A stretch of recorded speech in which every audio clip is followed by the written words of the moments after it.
Western society और अपनी Indian society में सेल्फ को देखने का नजरिया एकदम अलग है। वेस्टर्न कॉन्सेप्ट ऑफ सेल्फ ना बहुत ही इंडिविजुअलिस्टिक होता है। वहां एक इंसान और उसके सोसाइटी या ग्रुप के बीच में एक बहुत क्लियर रिजिड बाउंड्री होती है। गिवेंस का सिंपल मतलब है नॉर्मल रास्ते से बिल्कुल हट के चलना। ऐसा बिहेवियर जो एक्सट्रीम है, अनयूजुअल है और टोटली बिजार है। जस्ट इमेजिन करो एक लड़का 5वें फ्लोर की छत पर एक्सट्रीम बाइक स्टंट्स कर रहा है। ये नॉर्मल ट्रैक तो नहीं है ना। He is totally deviating from safe societal norms. Psychology के इतने लंबे थियोरीज और कॉम्प्लेक्स कॉन्सेप्ट्स को समझना और सबसे इंपॉर्टेंट एग्जाम तक याद रखना स्टूडेंट्स के लिए ये सबसे बड़ी प्रॉब्लम होती है। बट टेंशन लेने की कोई बात नहीं है। इस वीडियो में हम एक एक करके सारे चैप्टर्स के सारे कॉन्सेप्ट्स एकदम क्रिस्टल क्लियर करने वाले हैं, जिससे आप सीयूईटी में फुल स्कोर कर पाओ।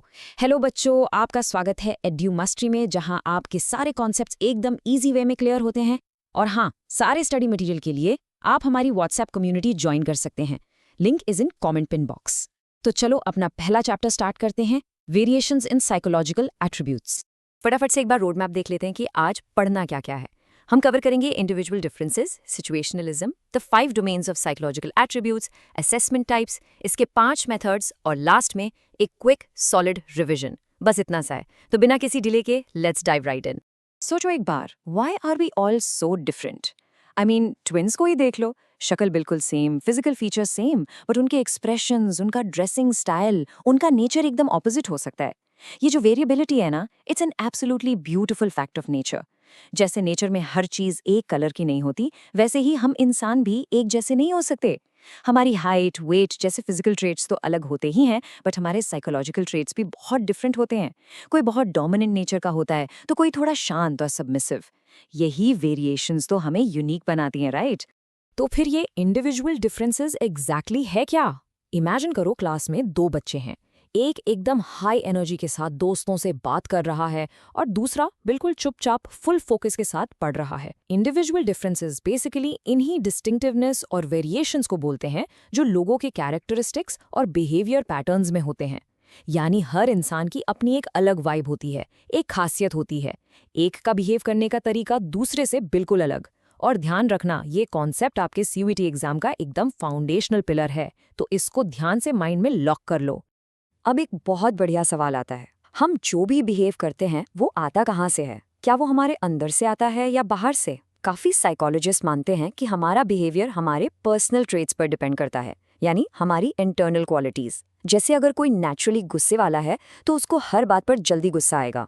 बट वेट, दूसरी तरफ कुछ साइकोलॉजिस्ट का कहना है कि नहीं, हमारा बिहेवियर सिचुएशनल फैक्टर से हेविली इन्फ्लुएंस होता है, यानी बाहर की सिचुएशन हमसे वैसा बिहेव करवाती है। ये डिबेट ना साइकोलॉजी में काफी लंबी और इम्पॉर्टेंट है। और इस डिबेट से निकलकर आता है हमारा नेक्स्ट बड़ा कॉन्सेप्ट, सिचुएशनिज्म। एक एग्जाम्पल से समझो, एक एम्प्लॉई है जो शायद अपने दोस्तों के बीच बहुत अग्रेसिव और बॉसी नेचर का हो, बट वही बंदा अपने शाउटिंग बॉस के सामने एकदम सबमिसिव और डरा हुआ खड़ा होता है। ऐसा क्यों हुआ? क्योंकि एक्सटर्नल सिचुएशन इतनी पावरफुल है मेरे दोस्त। सिचुएशनिज्म यही कहता है कि सिचुएशंस और सर्कमस्टांसेस किसी भी इंसान के टिपिकल बिहेवियर को कंप्लीटली चेंज कर सकती हैं। मतलब बाहर के फैक्टर्स हमारे बिहेवियर को हमारी इंटरनल पर्सनालिटी से भी ज्यादा इन्फ्लुएंस कर सकते हैं। It's crazy if you think about it. Moving on, let's talk about the 5 domains of psychological attributes. एक इंसान इतना कॉम्प्लेक्स होता है ना कि उसको पूरी तरह से समझने के लिए हमें इन 5 मेन डोमेन्स या कैटेगरीज का यूज करना पड़ता है। Let's break them down one by one. Number 1 और सबसे कॉमन, इंटेलिजेंस। अब बच्चों एक बात क्लियर कर दूं, इंटेलिजेंस का मतलब सिर्फ बोर्ड्स में 95% लाना नहीं होता। It's much bigger than that. Intelligence एक ग्लोबल कैपेसिटी है। इसका मतलब है अपने आसपास की दुनिया को जेन्युइनली समझना, रैशनली थिंक करना, और जब भी कोई प्रॉब्लम या चैलेंज आए तो अवेलेबल रिसोर्सेज को स्मूथली यूज करके सॉल्यूशंस निकालना। वो होती है ट्रू इंटेलिजेंस। दूसरा डोमेन है एप्टीट्यूड। अब काफी बच्चे इंटेलिजेंस और एप्टीट्यूड में कंफ्यूज होते हैं। एप्टीट्यूड होती है आपकी अंडरलाइंग पोटेंशियल या किसी नई स्किल को सीखने की नेचुरल एबिलिटी। जैसे एक छोटा बच्चा अगर इंस्टिंक्टिवली एक खराब फैन को टूल से ठीक करने लग जाए, इसका मतलब उसके अंदर मैकेनिकल एप्टीट्यूड है। अगर उसको ठीक एनवायरनमेंट और प्रॉपर ट्रेनिंग मिल जाए तो वो आगे चलकर एक ब्रिलियंट इंजीनियर बन सकता है। सो एप्टीट्यूड बेसिकली आपका इनबॉर्न पोटेंशियल होता है। तीसरा आता है इंटरेस्ट। देखो, एक बच्चे में किसी चीज का एप्टीट्यूड तो हो सकता है, पर जरूरी नहीं कि उसको उसमें इंटरेस्ट भी हो। इंटरेस्ट का बड़ा सिंपल सा मीनिंग है कि आप किसी स्पेसिफिक एक्टिविटी को करने को कितना प्रेफरेंस देते हो। जैसे मैथ की जगह बड़ी एक्साइटमेंट से साइकोलॉजी का बुक उठाना। आपका इंटरेस्ट ही अल्टीमेटली आपके करियर चॉइसेस, आपके CUET सब्जेक्ट्स और आगे चलकर आपकी लाइफ के डायरेक्शन को डिसाइड करता है। चौथा डोमेन है पर्सनालिटी। आपने अपने एक ही फ्रेंड सर्कल में नोटिस किया होगा ना कि कोई बहुत टॉकेटिव होता है, कोई शांत रहना पसंद करता है, तो कोई हमेशा ऑटोमेटिकली लीडर बन जाता है। पर्सनालिटी बेसिकली वो रिलेटिवली इंड्योरिंग कैरेक्टरिस्टिक्स हैं जो आपको बाकी लोगों से अलग बनाती हैं। इंड्योरिंग मतलब जो इजीली चेंज नहीं होती। और इसी वजह से अगर हमें किसी की पर्सनालिटी पता है तो हम काफी हद तक प्रिडिक्ट कर सकते हैं कि वो आगे आने वाली किसी स्पेसिफिक सिचुएशन में कैसे बिहेव करेगा। और हमारा पांचवा डोमेन है values. Values are your enduring beliefs about an ideal mode of behavior। ये आपका पर्सनल बिलीफ सिस्टम होता है। अगर एग्जाम में चीटिंग करने का गोल्डन चांस मिलने पर भी कोई बच्चा रिफ्यूज कर रहा है तो वो उसकी वैल्यूज हैं जो उसको रोक रही हैं। वैल्यूज ये हमारी लाइफ चॉइसेस को गाइड करती हैं, हमें बताती हैं क्या सही है और क्या गलत, चाहे सिचुएशन कितनी भी टफ क्यों ना हो। ओके, सो हमने एट्रीब्यूट्स तो समझ लिए, बट इनको प्रैक्टिकली मेजर कैसे करें? यहाँ आता है हमारा नेक्स्ट टॉपिक, साइकोलॉजिकल असेसमेंट। किसी भी साइकोलॉजिकल एट्रीब्यूट को समझने का ये सबसे पहला और सबसे क्रूशियल स्टेप है। तो टेक्निकली असेसमेंट को डिफाइन कैसे करेंगे? फॉर्मल टर्म्स में assessment refers to the measurement of psychological attributes of individuals और उनका इवैल्यूएशन करना यूजिंग मल्टीपल मेथड्स। देखो, जैसे हम अपना वेट या हाइट स्केल्स पर एक्यूरेटली मेजर करते हैं ना, बिल्कुल वैसे ही साइकोलॉजी में हम मेंटल ट्रेट्स को सिस्टमैटिकली मेजर करते हैं। बिना प्रॉपर्ली असेसमेंट किए हम किसी भी कंक्लूजन पर नहीं पहुंच सकते। अब ये असेसमेंट ना दो तरीके का होता है। एक तरफ है फॉर्मल असेसमेंट और दूसरी तरफ इनफॉर्मल असेसमेंट। फॉर्मल असेसमेंट एकदम ऑब्जेक्टिव, स्टैंडर्डाइज्ड और ऑर्गेनाइज्ड होता है। इसमें प्रॉपर स्ट्रिक्ट रूल्स और प्रोसीजर्स फॉलो किए जाते हैं तो रिजल्ट एकदम सॉलिड आता है। दूसरी तरफ इनफॉर्मल असेसमेंट बहुत सब्जेक्टिव होता है, जो केस टू केस और पर्सन टू पर्सन वेरी करता है। इसमें फिक्स्ड रूल्स नहीं होते और ये ऑब्जर्वर की अपनी जजमेंट पर काफ़ी डिपेंड करता है। इसीलिए प्रोफेशनल साइकोलॉजिस्ट हमेशा फॉर्मल असेसमेंट ही प्रेफर करते हैं। तो भैया, ये फॉर्मल असेसमेंट करने के लिए साइकोलॉजिस्ट्स आखिर किन मेथड्स को यूज करते हैं? पहला और सबसे पॉपुलर मेथड है साइकोलॉजिकल टेस्ट्स। ये प्रॉपर स्टैंडर्डाइज्ड और ऑब्जेक्टिव मेजर्स होते हैं। जैसे जब आप एक फॉर्मल इवैल्यूएशन फॉर्म या MCQ टेस्ट फिल करते हो ना, वैसा ही कुछ। ये टेस्ट्स किसी भी इंडिविजुअल के मेंटल या बिहेवियरल कैरेक्टरिस्टिक्स को एक्यूरेटली मेजर करते हैं। क्लिनिकल डायग्नोसिस से लेकर जॉब प्लेसमेंट्स और ट्रेनिंग सिलेक्शंस में इनका हेविली यूज होता है। दूसरा मेथड है इंटरव्यू। ये वर्ड तो हम सबने प्रैक्टिकली रोज सुना है। Think of a high stakes one on one interaction, जैसा किसी UPSC इंटरव्यू में होता है। इंटरव्यू का मेन मोटिव यही होता है कि उस पर्सन से डायरेक्ट बात करके उसके बारे में स्पेसिफिक इन डेप्थ इन्फॉर्मेशन निकाली जाए। यहाँ एक इंटरव्यूअर होता है और एक इंटरव्यूई, और face to face direct interaction से हम सामने वाले के साइकोलॉजिकल ट्रेट्स को अच्छे से ऑब्जर्व और असेस करते हैं। थर्ड मेथड आता है केस स्टडी। इसको ऐसे समझो जैसे एक थिक डिटेल्ड फिजिकल फोल्डर जिसमें उस इंसान की पूरी जन्म कुंडली हो, an in depth subject profile. Case study का मतलब ही है किसी भी इंडिविजुअल की डीप डाइव स्टडी करना। क्लिनिकल साइकोलॉजिस्ट का ये एकदम एब्सोल्यूट फेवरेट मेथड होता है। इसमें उस पर्सन की पर्सनल हिस्ट्री, उसका एनवायरनमेंट, उसके पुराने इंटरव्यूज, टेस्ट्स, सब कुछ एक साथ इवैल्यूएट किया जाता है ताकि उसके बिहेवियर का एकदम रूट कॉज हमें समझ आ सके। हमारा चौथा मेथड है ऑब्जर्वेशन। समटाइम्स किसी इंसान को समझने का सबसे बेस्ट तरीका होता है उसको उसके नेचुरल सेटिंग में चुपचाप ऑब्जर्व करना। जैसे किसी कैमरा से पार्क में बच्चों को नेचुरली खेलते हुए रिकॉर्ड करना। इसमें हम रियल टाइम बिहेवियर देखते हैं बिना उन्हें बिल्कुल भी डिस्टर्ब किए। बट बच्चों, यहाँ एग्जाम के लिए एक जरूरी वार्निंग याद रखना। इस मेथड में एक बड़ी प्रॉब्लम होती है जिसे कहते हैं ऑब्जर्वर बायस, यानी जो ऑब्जर्व कर रहा है उसकी अपनी पर्सनल सोच और जजमेंट रिजल्ट्स को गलत तरीके से इन्फ्लुएंस कर सकती है। And finally the fifth method is self report. इसमें हम किसी को दूर से ऑब्जर्व नहीं करते बल्कि पर्सन को डायरेक्टली अपॉर्चुनिटी देते हैं कि वो खुद अपने बारे में डिटेल्स बताए, just like writing in a personal diary. Self report में the person provides factual information about themselves. ये मोस्टली क्वेश्चनियर्स या डायरेक्ट फीडबैक फॉर्म्स के थ्रू होता है, जहां वो अपनी पर्सनल फीलिंग्स, थॉट्स और हैबिट्स को खुद इवैल्यूएट करके ओपनली हमें बताते हैं। और इसके साथ हमने सक्सेसफुली ये पूरा चैप्टर कवर कर लिया है। चलो जल्दी से एक सुपर फास्ट रिविजन लेते हैं। पहले हमने देखा कि वेरिएबिलिटी नेचर का लॉ है।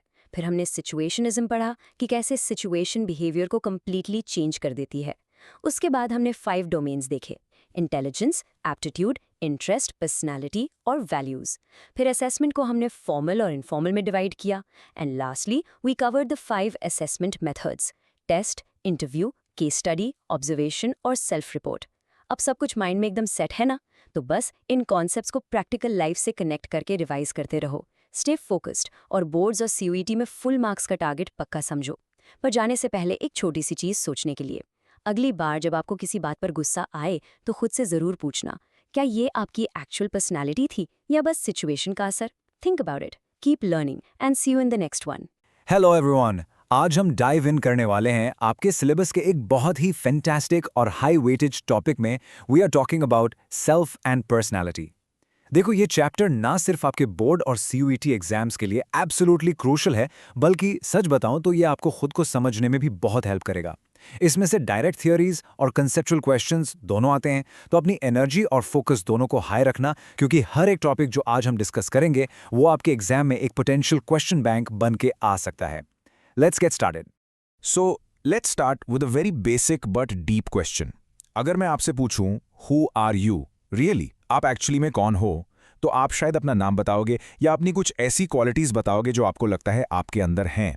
साइकोलॉजी की लैंग्वेज में जब एक इंसान अपने कॉन्शियस माइंड में अपने एक्सपीरियंसेस, थॉट्स और फीलिंग्स को लेकर अपने बारे में एक क्लियर पॉइंट ऑफ व्यू रखता है ना, तो उसे हम सेल्फ कहते हैं। यहां एक वर्ड पर ध्यान देना, कॉन्शियस होना बहुत जरूरी है। एक बेहोश इंसान या नशे में धुत इंसान जब अपने बारे में कुछ बोलता है तो वो उसका ट्रू सेल्फ नहीं होता। In short, self is simply the totality of your conscious experiences.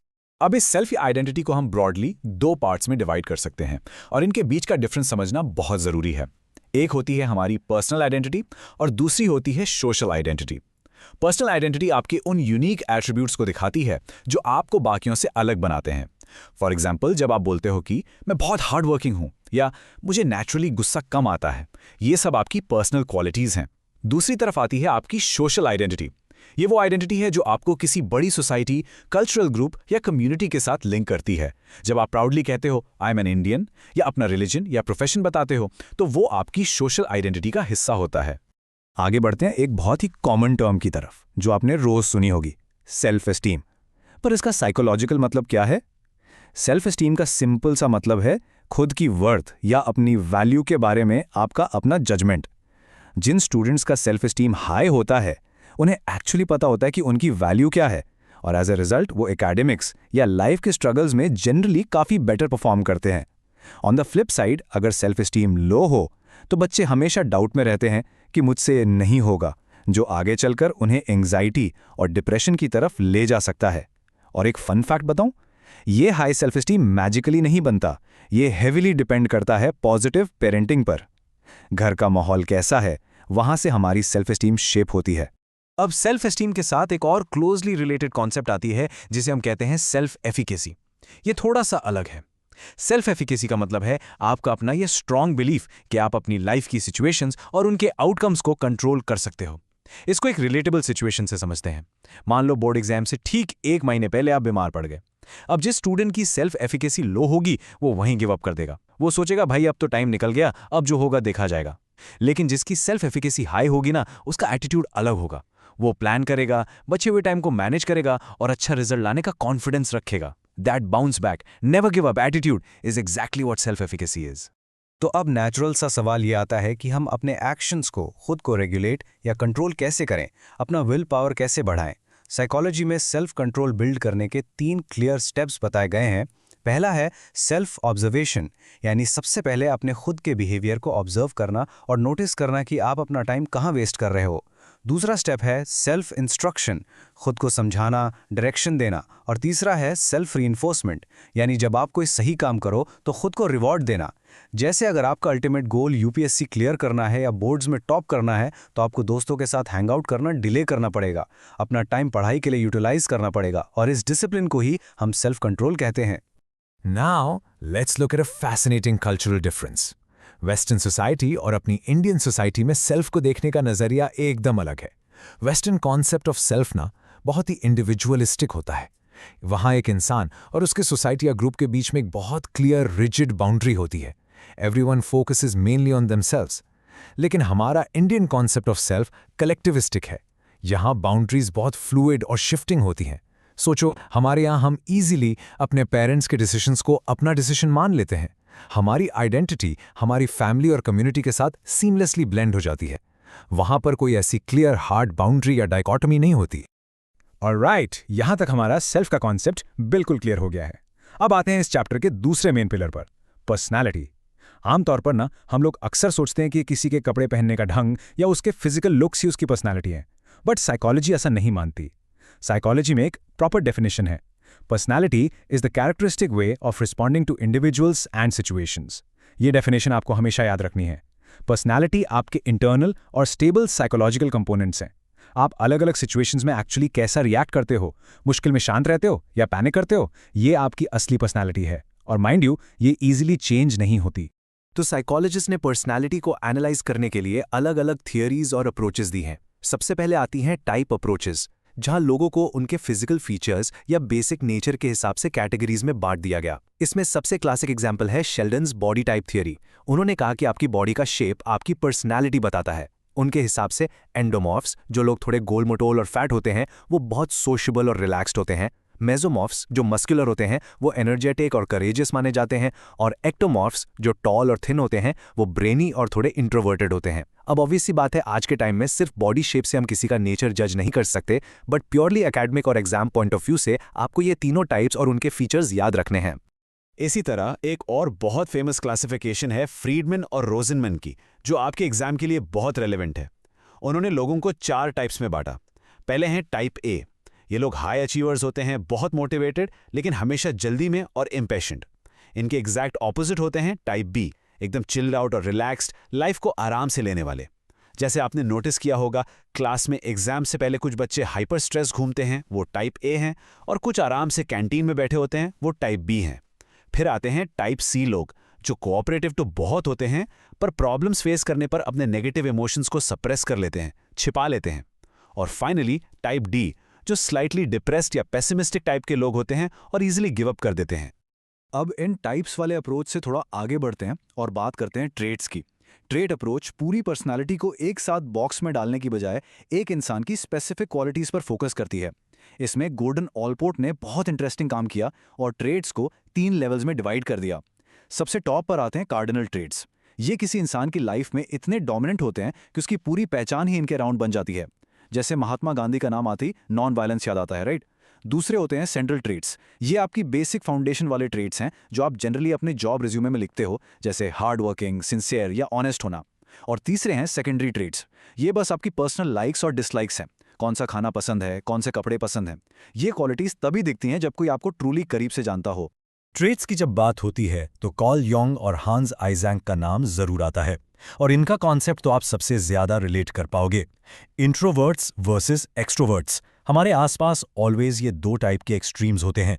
एक बच्चा जो क्लास में हमेशा शांत रहता है, उसे अकेले बैठना या बस 1-2 क्लोज दोस्तों के साथ रहना पसंद है, वो इंट्रोवर्ट है। और दूसरी तरफ वो स्टूडेंट जो बस या ट्रेन में ट्रैवल करते वक्त भी किसी अनजान से 5 मिनट में ऐसी दोस्ती कर लेता है जैसे सालों से जानता हो, जो नेचुरली टॉकेटिव और सोशली एक्टिव होता है, वो एक्सट्रोवर्ट है। ये डायमेंशंस ड्रास्टिकली डिफाइन करती हैं कि हम दुनिया के साथ कैसे इंटरैक्ट करते हैं। और ये सब बातें हमें लाती हैं आज की सबसे मॉडर्न और वाइडली एक्सेप्टेड ट्रेट थियरी पर, द बिग 5 फैक्टर्स। इसे इजी याद रखने के लिए हम ओशियन मॉडल कहते हैं, जो पॉल कॉस्टा और रॉबर्ट मैक्रे ने दिया था। ओ से होता है ओपननेस, यानी आप नए आइडियाज और नए एक्सपीरियंसेस ट्राई करने के लिए कितने ओपन हैं। सी से कॉन्शियंशियसनेस, मतलब आप कितने गोल ओरिएंटेड, ऑर्गेनाइज्ड और हार्ड वर्किंग हैं। ई से एक्स्ट्रावर्जन, जो हमने अभी देखा, आप कितने सोशल हैं। ए से अग्रीएबलनेस, यानी आप दूसरों के साथ कितने फ्रेंडली, हेल्पफुल और कोऑपरेटिव हैं। और एन से न्यूरोटिसिज्म, जो आपकी इमोशनल इंस्टेबिलिटी या मूड स्विंग्स को दर्शाता है। आप खुद सोचकर देखो, इन 5 कैटेगरीज में आप कहाँ स्टैंड करते हो, क्योंकि रियलिटी में यही ट्रेट्स मिलकर आपका एवरीडे नेचर डिसाइड करते हैं। ऑलराइट, अब हम एंटर कर रहे हैं इस सेशन के सबसे डीप और मोस्ट अवेटेड टॉपिक में, the psychodynamic approach by Sigmund Freud. ये टॉपिक साइकोलॉजी की फाउंडेशन है। फ्रॉइड ओरिजिनली एक फिजिशियन थे और उन्होंने अपनी क्लिनिकल हिप्नोसिस की प्रैक्टिस के दौरान इंसानी दिमाग के ऐसे ऐसे राज खोले जिन्होंने साइकोलॉजिकल वर्ल्ड में एक तूफान ला दिया। उनका मानना था कि हमारी आधी से ज्यादा मेंटल प्रॉब्लम्स का रूट कॉज हमारे प्रेजेंट में नहीं, बल्कि हमारे दबे हुए पास्ट थॉट्स और डिजायर्स में छुपा होता है। अपनी बात को समझाने के लिए फ्रॉइड ने कहा कि हमारा माइंड ना समुद्र में तैरते हुए एक जायंट आइसबर्ग की तरह है। आइसबर्ग का जो थोड़ा सा हिस्सा पानी के ऊपर से हमें दिखाई देता है वो है हमारा कॉन्शियस माइंड, वो सब कुछ जिसके बारे में हम इस एग्जैक्ट मोमेंट में अवेयर हैं। उसके ठीक नीचे पानी के सरफेस पे होता है प्री कॉन्शियस। ये वो बातें हैं जो नॉर्मली याद नहीं रहती बट थोड़ा जोर डालने पर इजीली रिकॉल हो जाती हैं। लेकिन आइसबर्ग का सबसे बड़ा, सबसे मैसिव हिस्सा जो डीप पानी के अंदर टोटली छिपा हुआ है वो है हमारा अनकॉन्शियस माइंड। फ्रॉइड के हिसाब से हमारे सबसे dark, hidden desires, traumatic experiences और रिप्रेस्ड फियर्स इसी अनकॉन्शियस माइंड में लॉक रहते हैं और बिना हमें पता चले हमारा बिहेवियर कंट्रोल करते हैं। इसी ह्यूमन माइंड के स्ट्रक्चर को और डिटेल में ब्रेक डाउन करने के लिए फ्रॉइड ने 3 टर्म्स इंट्रोड्यूस की, इड, ईगो और super ego. Let's make this simple with an ice cream dilemma. मान लो आप स्ट्रिक्ट डाइट पर हो और आपके सामने एक डिलिशियस आइसक्रीम रखी है। आपके दिमाग का इड जो सिर्फ और सिर्फ प्लेजर प्रिंसिपल पर काम करता है वो बच्चे की तरह जिद करेगा, भाई मुझे तो अभी आइसक्रीम खानी है, चाहे डाइट की ऐसी की तैसी। वहीं सुपर ईगो जो एक स्ट्रिक्ट प्रिंसिपल की तरह मॉरल प्रिंसिपल पर चलता है बोलेगा नहीं, रूल्स मत तोड़ो, ये एथिकली गलत है। अब इन दोनों के झगड़े में आता है ईगो जो समझदार है और रियलिटी प्रिंसिपल पर चलता है। ईगो एक सेफ सोल्यूशन निकालेगा, ओके आइसक्रीम पूरी नहीं खाएंगे, बस एक छोटी सी बाइट ले लेते हैं जिससे क्रेविंग भी शांत हो जाए और डाइट भी पूरी तरह ना टूटे। अब देखो, आम जिंदगी में जब इस जिद्दी एड और स्ट्रिक्ट सुपर ईगो के बीच में सीरियस क्लैश होता है ना, तो बेचारे ईगो को एंग्जाइटी होने लगती है। इस अनकंफर्टेबल एंग्जाइटी से खुद को बचाने के लिए हमारा ईगो रियलिटी को थोड़ा सा ट्विस्ट कर देता है। इन्हें हम ईगो डिफेंस मैकेनिज्म्स कहते हैं। जैसे अगर आपके मार्क्स कम आए तो आप अपने एफर्ट की बजाय खराब पेन या स्ट्रिक्ट एग्जामिनर को ब्लेम करते हो, ये रैशनलाइजेशन है। या मान लो कोई जॉब इंटरव्यू फेल हो गया तो आप दोस्तों के आगे शो ऑफ करते हो कि अरे मुझे तो वहां काम करना ही नहीं था, ये रिएक्शन फॉर्मेशन है। इसके अलावा बुरी यादों को दबा देना, रिप्रेशन, अपनी गलतियों का दोष दूसरों पर डालना, प्रोजेक्शन या सच्चाई मानने से ही सफेद इनकार कर देना, डिनायल, ये सब कॉमन डिफेंस मैकेनिज्म्स हैं जो हम रोजमर्रा की जिंदगी में इंटेंशनली या अनइंटेंशनली यूज करते हैं। इसके बाद फ्रॉइड ने हमारी पर्सनैलिटी डेवलपमेंट को एक क्रोनोलॉजिकल टाइमलाइन के जरिए एक्सप्लेन किया, जिसे उन्होंने साइकोसेक्सुअल स्टेजेस ऑफ डेवलपमेंट कहा। उनका मानना था कि बचपन से ही अलग अलग स्टेजेस से गुजरकर हमारी पर्सनैलिटी बनती है। ये स्टार्ट होता है ओरल स्टेज से, जहां एक छोटा बच्चा दुनिया को समझने के लिए सब कुछ अपने मुंह में डालता है। फिर आती है एनल स्टेज, जहां बच्चे की टॉयलेट ट्रेनिंग पर फोकस होता है और वो पहली बार डिसिप्लिन सीखता है। थर्ड है फैलिक स्टेज। अब ध्यान देना, इस स्टेज में फ्रॉइड ने ओडिपस कॉम्प्लेक्स और इलेक्ट्रा कॉम्प्लेक्स जैसे कॉन्ट्रोवर्शियल कॉन्सेप्ट्स दिए थे, जिसे हमें एग्जाम के पर्सपेक्टिव से क्लियरली और एकेडमिकली समझना है। उसके बाद आती है लेटेंसी स्टेज, जहां सेक्सुअल एनर्जी थोड़ी डॉर्मेंट या शांत रहती है और बच्चे पढ़ाई और दोस्तों पर फोकस करते हैं। और फाइनली प्यूबर्टी के बाद आती है जेनिटल स्टेज, जहां एक पर्सन मैच्योर होता है और हेल्दी सोशल रिलेशनशिप्स बनाता है। अब फ्रॉइड का काम वाकई में बहुत ग्राउंड ब्रेकिंग था, बट उनके व्यूज में हर चीज को सेक्सुअल एनर्जी से लिंक करना या वुमेन के बारे में कुछ स्पेसिफिक व्यूज रखना, ये बातें बहुत कंट्रोवर्शियल बन गईं। इसलिए उनके ही कई ब्रिलियंट स्टूडेंट्स उनसे अलग हो गए और उन्होंने अपनी नई थियरीज डेवलप की। इन साइकोलॉजिस्ट्स को हम पोस्ट फ्रॉइडियन कहते हैं। जैसे कार्ल युंग ने कलेक्टिव अनकॉन्शियस का बड़ा इंटरेस्टिंग आइडिया दिया, कैरन हॉनी ने फ्रॉइड को चैलेंज किया और वुमेन के बारे में एक बहुत पॉजिटिव और ऑप्टिमिस्टिक व्यू प्रेजेंट किया। उनका मानना था कि सोशल रिलेशनशिप ज्यादा इंपॉर्टेंट हैं। और एल्फ्रेड एडलर ने फेमस इन्फीरियरिटी कॉम्प्लेक्स का आइडिया दिया कि इंसान हमेशा बचपन से ही इस कॉम्प्लेक्स को ओवरकम करके पावर और सुपीरियरिटी अचीव करना चाहता है। चलो, साइकोडायनेमिक कॉन्सेप्ट से निकलकर एक ज्यादा पॉजिटिव और अपलिफ्टिंग नोट की तरफ चलते हैं। द ह्यूमनिस्टिक अप्रोच, जिसके मेन पिलर्स कार्ल रॉजर्स और एब्राहम मैस्लो थे। उन्होंने कहा कि ह्यूमन स्ट्रिक्टली अपने दबे हुए पास्ट से कंट्रोल नहीं होते, बल्कि हमारे अंदर एक इनहेरेंट पॉजिटिव फोर्स होती है अपने फुल पोटेंशियल तक पहुंचने की। इस गोल को उन्होंने सेल्फ एक्चुअलाइजेशन कहा। आसान भाषा में, हम सब अपनी लाइफ में कॉन्शियसली अपना एब्सोल्यूट बेस्ट वर्जन बनना चाहते हैं और यही आगे बढ़ने की ड्राइव हमारी लाइफ और पर्सनैलिटी को फंडामेंटली शेप करती है। So we've covered so many theories, right? पर अब एक प्रैक्टिकल सवाल आता है, हम इन सब चीजों को यानी पर्सनैलिटी को एक्चुअली मेजर कैसे करते हैं? वेल, इस मिस्ट्री को सॉल्व करने के लिए साइकोलॉजिस्ट प्रॉपर टूल्स और असेसमेंट्स यूज करते हैं। सबसे कॉमन है सेल्फ रिपोर्ट मेजर्स जैसे MMPI या कैटल का 16PF, जहां आपको मल्टीपल चॉइस या ट्रू फॉल्स टाइप के लंबे क्वेश्चनर्स आंसर करने होते हैं। अगर साइकोलॉजिस्ट को आपके अनकॉन्शियस माइंड के राज निकालने हैं तो वो प्रोजेक्टिव टेक्निक्स यूज करते हैं, जैसे इंक ब्लॉट टेस्ट्स। और ऑब्वियसली सबसे डायरेक्ट तरीका है बिहेवियरल एनालिसिस, जिसमें डायरेक्टली आपके एक्शंस को ऑब्जर्व किया जाता है या प्रॉपर स्ट्रक्चर्ड इंटरव्यूज कंडक्ट किए जाते हैं। ऑसम! चला फटाक से एक क्विक मेंटल मैप बनाते हैं कि आज हमने क्या क्या कवर किया, ताकि चीजें दिमाग में एकदम लॉक हो जाएं। हमने बेसिक्स ऑफ सेल्फ से शुरुआत की थी, जहां हमने पर्सनल वर्सेस सोशल आइडेंटिटी देखी। फिर हमने समझा कि सेल्फ एस्टीम और सेल्फ एफिकेसी का लाइफ में क्या रोल है। उसके बाद हम एंटर हुए पर्सनैलिटी के जोन में, जहां हमने शेल्डन के टाइप से लेकर ओशन मॉडल तक के ट्रेट्स डिस्कस किए। और obviously the huge chunk, Freud की थ्योरी, जिसमें हमने माइंड को एक आइसबर्ग की तरह देखा और इड, ईगो, सुपर ईगो के कॉन्फ्लिक्ट समझे।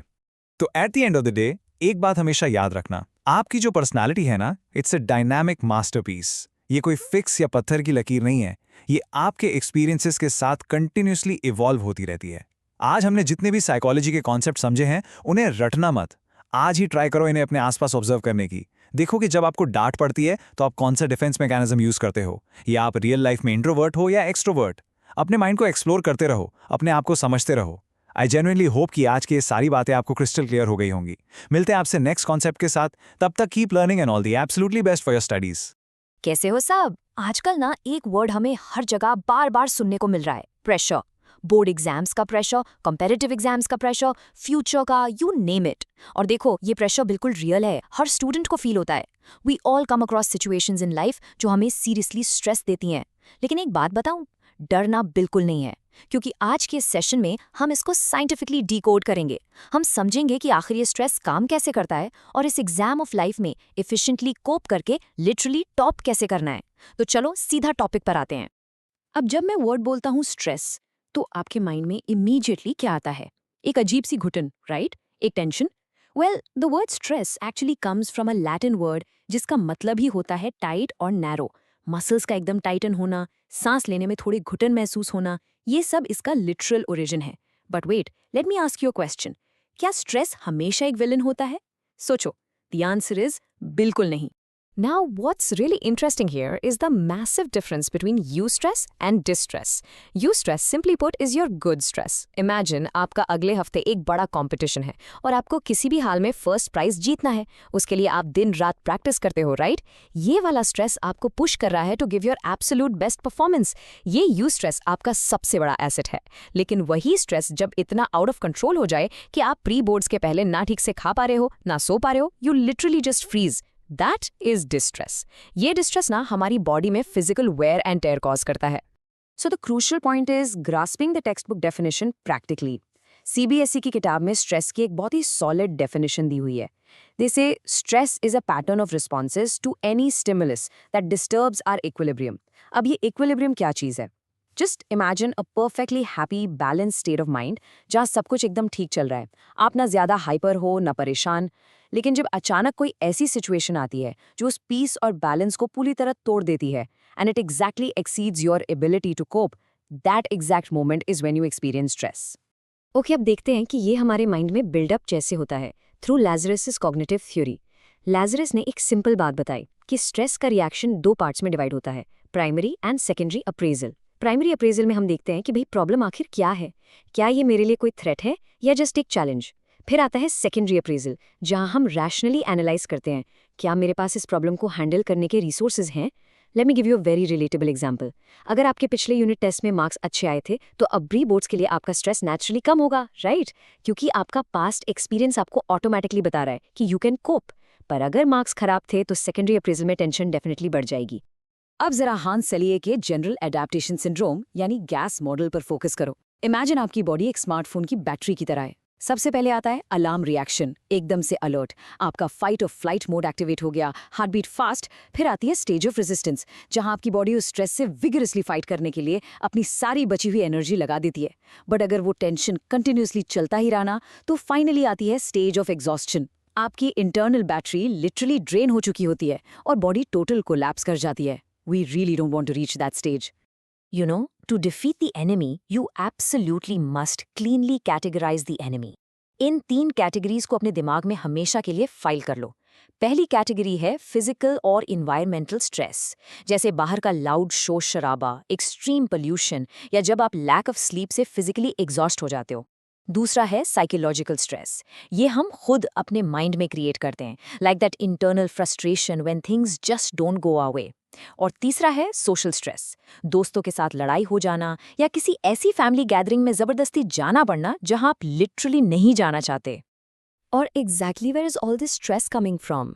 इसके मेजर सोर्सेज आखिर क्या हैं? पहला है लाइफ इवेंट्स, जैसे किसी नए शहर में शिफ्ट होना या कोई मेजर ब्रेकअप। लेकिन एक बात हमेशा ध्यान रखना, सबसे ज़्यादा इम्पैक्ट करती है हमारी डेली हैसल्स। रोज़ सुबह उठ के हैवी ट्रैफिक फेस करके कॉलेज जाना, रोज़ की वो पेंडिंग असाइनमेंट्स, दोस्तों के बीच की छोटी छोटी अजीब आर्ग्यूमेंट्स, ये डेली की चिक चिक ओवर टाइम बहुत हैवीली बिल्डअप हो जाती हैं। और थर्ड होते हैं ट्रॉमेटिक इवेंट्स, जैसे कोई सडन एक्सीडेंट या रॉबरी, जो इंसान पर एक डीप साइकोलॉजिकल इम्पैक्ट छोड़ जाते हैं। नाउ अगर इस डेली टेंशन को अनचेक्ड छोड़ दिया ना, तो इसके इंटरनल इफेक्ट्स सच में बहुत सीरियस होते हैं। इमोशनली आपको सिवियर मूड स्विंग्स होंगे, फिजियोलॉजिकली आपका हार्ट रेट डेंजरस लेवल्स तक बढ़ जाएगा। But as students, look closely at the cognitive effects. आपकी पुअर कॉन्सेंट्रेशन और शॉर्ट टर्म मेमोरी बिल्कुल रुइन हो जाती है। मतलब एग्जाम में पढ़ा हुआ आंसर आते हुए भी याद ही नहीं आएगा। और बिहेवियरल लेवल पर देखें तो आपकी नींद टोटली उड़ जाती है और आप टेरेबल ईटिंग हैबिट्स डेवलप कर लेते हो। ये पूरा कॉन्सेप्ट साइको न्यूरो इम्यूनोलॉजी को डायरेक्टली समझाता है। सुनने में थोड़ा कॉम्प्लेक्स वर्ड लग रहा होगा, पर इसका लॉजिक बहुत सिंपल और एब्सोल्युटली क्रूशियल है। देखो, माइंड और इम्यूनिटी का डायरेक्ट कनेक्शन होता है। अगर आप प्रोलॉन्ग्ड स्ट्रेस लोगे तो आप कंप्लीटली मेंटल बर्नआउट फेस करोगे। और साइंटिफिकली स्पीकिंग, स्ट्रेस हमारी बॉडी के नेचुरल किलर यानी NK सेल्स को ड्रास्टिकली रिड्यूस कर देता है। ये NK सेल्स हमारी बॉडी में वायरसेस से लड़ते हैं। तो कंप्लीट बर्नआउट का इफेक्टिवली मतलब है your body is left completely defenceless against illnesses. सीधी सी बात है, टेंशन ज्यादा लोगे तो पक्का बीमार पड़ोगे। ओके, प्रॉब्लम तो बहुत डिस्कस हो गए। Now let's shift our mindset completely and talk about the exact solutions. Coping आखिर कैसे करनी है? Remember, we have the power to handle this. Researchers ने हमें इसके क्लियर ऑप्शंस दिए हैं। एंडलर एंड पार्कर ने 3 मेजर स्ट्रैटेजीज दी हैं। टास्क ओरिएंटेड, जहां आप सीधा प्रॉब्लम का डायरेक्ट सोल्यूशन निकालते हो। इमोशन ओरिएंटेड, जहां आप अपने इमोशंस और एंगर को इंटरनली मैनेज करते हो। एंड अवॉइडेंस, मतलब सिचुएशन को टेम्परली अवॉइड करना। वही लैजरस एंड फोकमैन कहते हैं कि या तो प्रॉब्लम फोकस्ड बन जाओ या emotion focused. Basically, you have proven scientifically backed options to systematically conquer your pressure. So let me guide you through your practical coping arsenal. Take a deep breath right here. Relaxation and meditation के बारे में तो आप सब normally जानते ही हों, लेकिन biofeedback एक ऐसी ब्रिलियंट टेक्निक है जहां आप कॉन्शियसली अपने हार्ट रेट जैसी फिजियोलॉजिकल एक्टिविटी को मॉनिटर करके उसको फिजिकली स्लो डाउन करते हो। Sounds cool, right? फिर आती है क्रिएटिव विजुअलाइजेशन। इसमें आप शांति से आंखें बंद करके अपनी एक सेफ कंफर्टेबल जगह इमेजिन करते हो, बिल्कुल पीसफुल। ये टेक्निक्स डायरेक्टली और फिजिकली आपके ओवर एक्टिव नर्वस सिस्टम को काम डाउन करती हैं। आपने एक बात नोटिस की होगी, कुछ लोग लाइफ में कितना भी स्ट्रेस हो ईजिली ब्रेक नहीं होते। ऐसा क्यों? Because they have a highly stress resistant personality. Psychology में इस कॉन्सेप्ट को बोलते हैं हार्डीनेस, और इसके 3 C's आपको हमेशा के लिए याद रखने हैं: कमिटमेंट, कंट्रोल और चैलेंज। ऐसे लोग एग्जाम प्रेशर को एक स्कैरी थ्रेट की तरह नहीं देखते, बल्कि एक एक्साइटिंग चैलेंज मानते हैं जिसको रैंडमली नहीं, कॉन्फिडेंटली कॉन्कर करना है। उनका अपने ऊपर फुल कंट्रोल होता है, exactly like the primary appraiser we talked about earlier. आप इस एग्जाम ऑफ लाइफ में डेफिनेटली टॉप करने के लिए आपको कुछ एसेंशियल विनिंग स्ट्रैटेजीज अपनी डेली रूटीन में अपनानी पड़ेंगी। Assertiveness is your absolute superpower here. Confidently और ग्रेसफुली नो बोलना आना चाहिए जब आपके पास लिटरली एक्स्ट्रा टास्क्स लेने का टाइम ना हो। और टाइम मैनेजमेंट अगर एक बार ठीक हो गया ना, तो तुम्हारा आधा एकेडमिक बर्डन वहीं पर कंप्लीटली सॉल्व हो जाएगा। अपनी थिंकिंग हमेशा रैशनल रखो और फालतू में ओवर थिंक किए बिना अपने रिलेशनशिप्स को इम्प्रूव करते रहो। पर देखो, इन फैंटास्टिक स्किल्स के साथ साथ कुछ हाईली रिलेटेबल बैड हैबिट्स को टोटली छोड़ना पड़ेगा। सबसे कॉमन हैबिट क्या है पता है? प्रोक्रेस्टिनेशन। आज का काम यार मैं कल करूंगा। ये आदत आगे जाकर मैक्सिमम पैनिक कॉज करती है। फिर आता है परफेक्शनिज्म। हर असाइनमेंट बिल्कुल परफेक्ट होनी चाहिए। इस अनरियलिस्टिक ऑब्सेशन की वजह से आप हमेशा एग्जॉस्टेड रहते हो। Trust me, letting go of the strict need for absolute perfection सच में इमेंस पीस लाता है। Just show up and give your consistent best. एक मेंटली रिजिलियंट स्टूडेंट बनने के लिए आपकी फिजिकल हेल्थ उतनी ही ज्यादा जरूरी है। हमेशा याद रखना, एक फिजिकली हेल्दी बॉडी ही एक स्ट्रॉन्ग फोकस्ड माइंड क्रिएट करती है। ये 3 पिलर्स आज ही दिमाग में फिक्स कर लो। पहला, एक बैलेंस डाइट जो आपका मूड और एनर्जी इफेक्टिवली मेंटेन करती है। दूसरा, रेगुलर एक्सरसाइज, चाहे दिन में बस 10 मिनट थोड़ा स्ट्रेच ही कर लो जिससे बॉडी फिजिकली हेल्दी रहे। और तीसरा, सबसे इंपॉर्टेंट, एक absolutely optimistic and positive attitude. ये तीनों मिलकर मैजिक क्रिएट करते हैं। हम लाइफ के ये चैलेंजेस अकेले बिल्कुल सर्वाइव नहीं कर सकते। We desperately need social support to survive and thrive. और ये ब्रॉडली 3 टाइप का होता है। पहला, टैंजिबल सपोर्ट। इसका एक बड़ा एग्जैक्ट एग्जाम्पल है जब आप अनफॉर्चुनेटली बीमार होते हो और आपका क्लासमेट आपको मिस्ड क्लास के नोट्स नेचुरली शेयर करता है। दूसरा, इन्फॉर्मेशनल सपोर्ट, जैसे जब आपके टीचर आपको बिल्कुल सही करियर या एग्जाम एडवाइस देते हैं। और तीसरा, इमोशनल सपोर्ट, जब आपके दोस्त या फैमिली आपको लविंगली रीअश्योर करते हैं कि टेंशन मत ले, सब ठीक हो जाएगा। सो देखो, इस पूरी चैप्टर का एसेंस अब एकदम साफ है। स्ट्रेस लाइफ में आएगा, लाइफ में अनएक्सपेक्टेड इवेंट्स होंगे, एग्जाम्स आएंगे, और वो डेली छिक-छिक भी डेफिनेटली होगी। लेज़रस के प्राइमरी अप्रेजल से उसको एक सॉलिड चैलेंज की तरह देखो।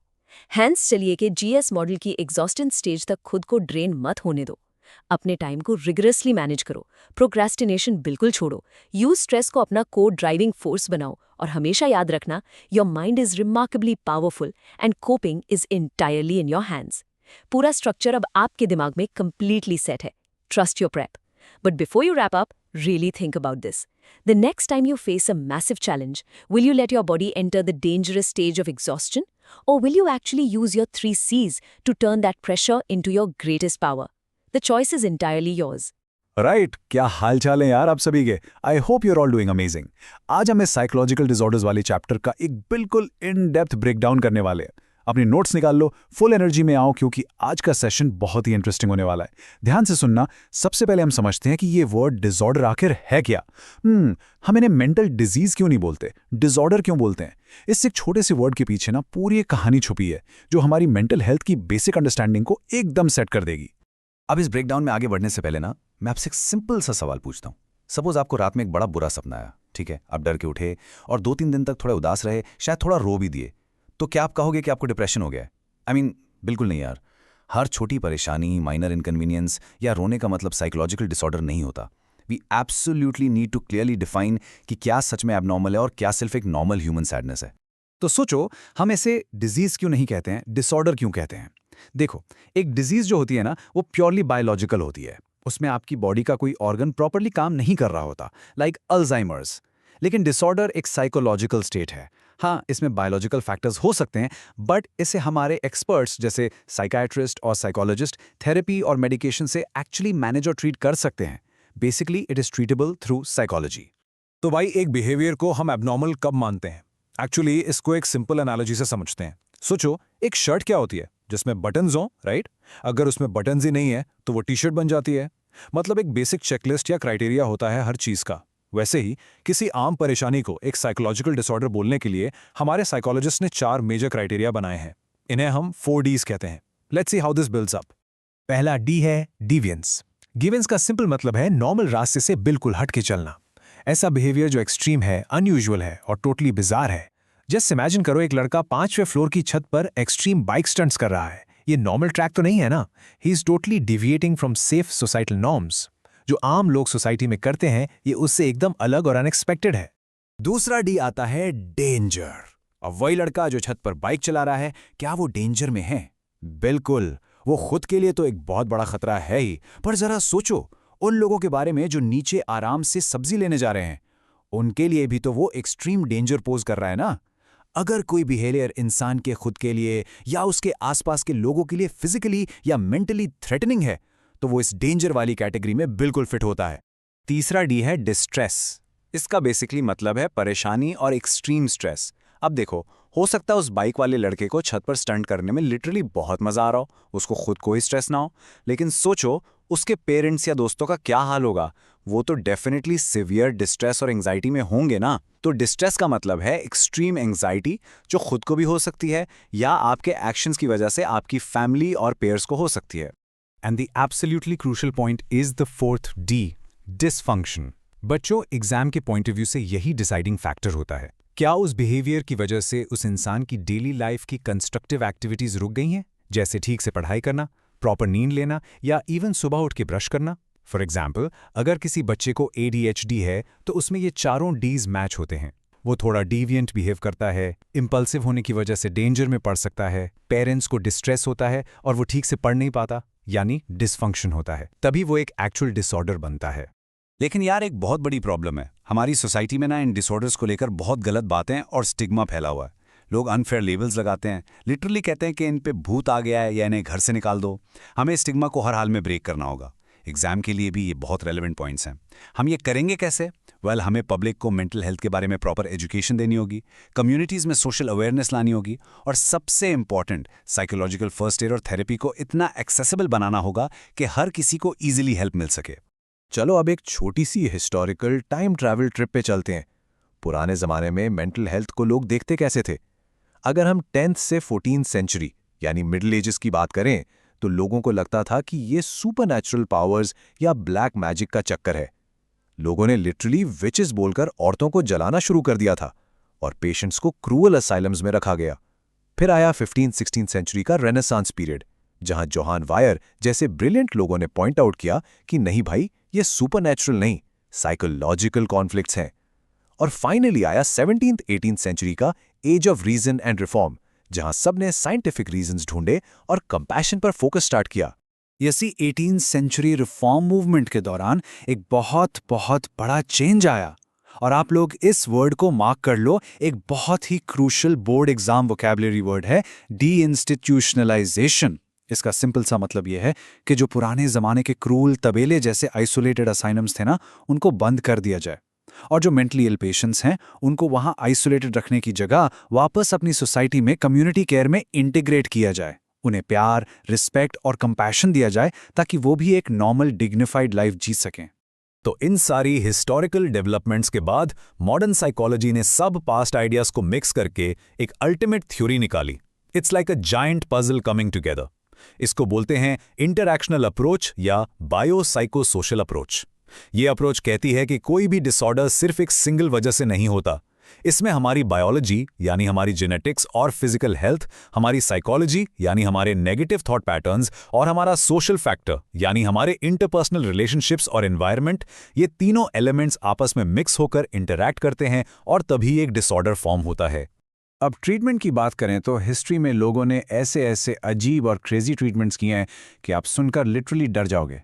फ्रेनोलॉजी के नाम पर लोगों के स्कल में ड्रिल से छेद कर देते थे, सोचो जरा, या फिर ब्लड लेटिंग टेक्निक में बॉडी से खून निकाल लेते थे। It was honestly so brutal. पर इन सब खतरनाक चीज़ों के बीच एक बहुत ही काम और सरप्राइजिंगली इफेक्टिव टेक्निक भी आई थी, फ्रेश एयर टेक्निक या नेचर रिट्रीट्स, जिसमें पेशेंट्स को पहाड़ों की वादियों में शांति से रिलैक्स करने भेजते थे, क्योंकि नेचर डेफिनेटली हील्स। ओके, अब वापस हमारे एग्जाम्स और थोड़ा क्लिनिकल साइड पे आते हैं। डायग्नोस्टिक्स के लिए दुनिया भर में मेनली 2 मैनुअल्स यूज होते हैं। इन दोनों के बीच कंफ्यूज मत होना। एक तरफ है APA यानी अमेरिकन साइकियाट्रिक एसोसिएशन की बनाई हुई DSM-5। ये बेसिकली एक काफ़ी मोटी किताब है जो स्ट्रिक्टली सिर्फ मेंटल डिसऑर्डर्स और उनके स्टैटिस्टिक्स को डीपली कवर करती है। वहीं दूसरी तरफ है WHO की ICD-10 जो कि ब्रॉडली सारी ग्लोबल डिजीजेस को कवर करती है, और उसमें मेंटल हेल्थ का बस एक डेडिकेटेड सेक्शन होता है। इन दोनों की फुल फॉर्म्स अपनी नोटबुक्स में ज़रूर लिख लेना, एग्जाम्स के लिए सुपर इंपॉर्टेंट है। तो मैनुअल्स और सिम्टम्स तो हमने समझ लिए, लेकिन अब सबसे बड़ा सवाल आता है, और हम स्मूथली ट्रांजिशन करते हैं इस कॉन्सेप्ट की तरफ कि एग्जैक्टली वो क्या रूट कॉजेज हैं जो इन एबनॉर्मल बिहेवियर्स और डिसऑर्डर्स को ह्यूमन बॉडी और माइंड के अंदर ट्रिगर करते हैं। Let's break these factors down एक एक करके। सबसे पहले आते हैं हमारे बायोलॉजिकल फैक्टर्स। यहाँ जेनेटिक्स का ना बहुत बड़ा रोल होता है। अगर दोनों पेरेंट्स को कोई मेंटल हेल्थ इशू है तो स्पेसिफिकली ट्विन्स में वो पास ऑन होने की प्रोबेबिलिटी बहुत हाई होती है। और हाँ, सिवियर ब्रेन इंजरीज भी एक मेजर कॉज हैं। आप सबने फिनियस गेज की वो फेमस स्टोरी तो सुनी ही होगी, जिसके स्कल के आर पार एक लोहे का सरिया घुस गया था। वो फिजिकली तो बच गया, पर उसकी सारी पर्सनैलिटी परमानेंटली चेंज हो गई और वो बहुत गुस्से वाला बन गया। प्लस एक्सट्रीम मैलन्यूट्रिशन से भी ब्रेन ठीक से डेवलप नहीं हो पाता। अब इस डेटा कनेक्शन को स्पेशली फोकस करके समझना, दिस इज क्रिटिकल। हमारी बॉडी में इलेक्ट्रिकल वायरिंग जैसा काम करते हैं न्यूरोट्रांसमीटर्स, जो हमारे मूड और रियलिटी को रेगुलेट करते हैं। चलो इसका एक रैपिड फायर एसोसिएशन याद करते हैं। अगर गाबा एक्टिविटी डिक्रीज हो जाए तो इंसान को एंजाइटी डिसऑर्डर्स होने लगते हैं। डोपामिन का लेवल अगर हद से ज्यादा एक्सेस हो जाए तो स्किज़ोफ्रेनिया होने के हाई चांसेस होते हैं, और अगर सेरोटोनिन लेवल डिक्रीज हो जाए तो इंसान डिप्रेशन का शिकार हो जाता है। ये कनेक्शन अपने दिमाग में एकदम क्लियर रखना। बायोलॉजिकल फैक्टर्स के बाद आते हैं psychological and behavioural models. Freud के हिसाब से हमारे माइंड के अंदर इंटरनल कॉन्फ्लिक्ट्स चलते रहते हैं, इड, ईगो और सुपर ईगो के बीच की जंग, और यही कॉन्फ्लिक्ट्स डिसऑर्डर्स पैदा करते हैं। वहीं बिहेवियरल मॉडल का पर्सपेक्टिव थोड़ा अलग है। वो कहता है कि डिसऑर्डर्स आसमान से नहीं टपकते, ये एक्चुअली हमारे लर्न्ड मैलअडैप्टिव बिहेवियर्स होते हैं। मतलब अगर आपको टेंशन में अपना सर दीवार पे मारने की बुरी आदत पड़ जाए, तो वही चीज बार बार करने से वो हैबिट एक डिसऑर्डर बन जाएगी। And this brilliantly leads us to the humanistic और cognitive models. देखो, ह्यूमनिस्टिक मॉडल को ना एक मिड लाइफ क्राइसिस जैसा समझो, जहां इंसान को लगता है कि उसने सब कमा लिया पर लाइफ का कोई एक्चुअल मीनिंग या पर्पस नहीं है, और इस सेंस ऑफ एम्प्टीनेस की वजह से डिस्ट्रेस होता है। दूसरी तरफ cognitive model is completely based on your thinking, जब आप खुद के बारे में टोटली इरैशनल और इलॉजिकल अजम्पशंस बना लेते हो, जैसे टेस्ट में एक बार फेल हुए और मान लिया कि मैं जिंदगी में किसी काम का नहीं। यही एक्सट्रीम नेगेटिव कंक्लूजन्स उन डिसऑर्डर्स को सीधा इनवाइट करते हैं। अब बात करते हैं सोशियो कल्चरल मॉडल की। जरा सोचो, अगर आपका एनवायरनमेंट ही आपको ग्रो ना करने दे तो? अगर एक फैमिली अपने बच्चे की लाइफ में ओवर इन्वॉल्व हो जाए, उसकी हर छोटी बड़ी चॉइस को खुद कंट्रोल करे, तो बच्चा कभी इंडिपेंडेंट नहीं बन पाता, resulting in deep psychological distress. और हमारी सोसाइटी भी तो कई बार लोगों पर अनफेयर टैक्स लगा देती है या उन्हें कंप्लीटली आइसोलेट कर देती है। ये सोसाइटल प्रेशर्स इंसान को उस लेवल तक पुश कर देते हैं जहां डिसऑर्डर डेवलप होना नेचुरली शुरू हो जाता है। And finally the absolute climax of our chapter, the diathesis stress model.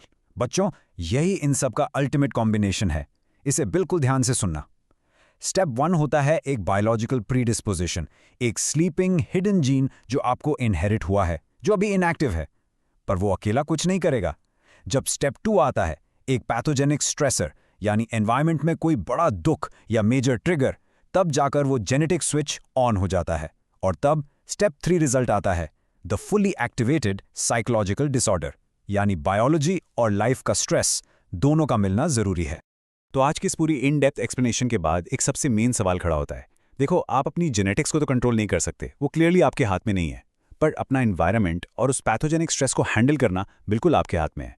Life में डिफिकल्टीज आएंगी, टॉक्सिक एनवायरनमेंट्स भी मिलेंगे, पर उस स्ट्रेस को मैनेज करना हमें सीखना होगा।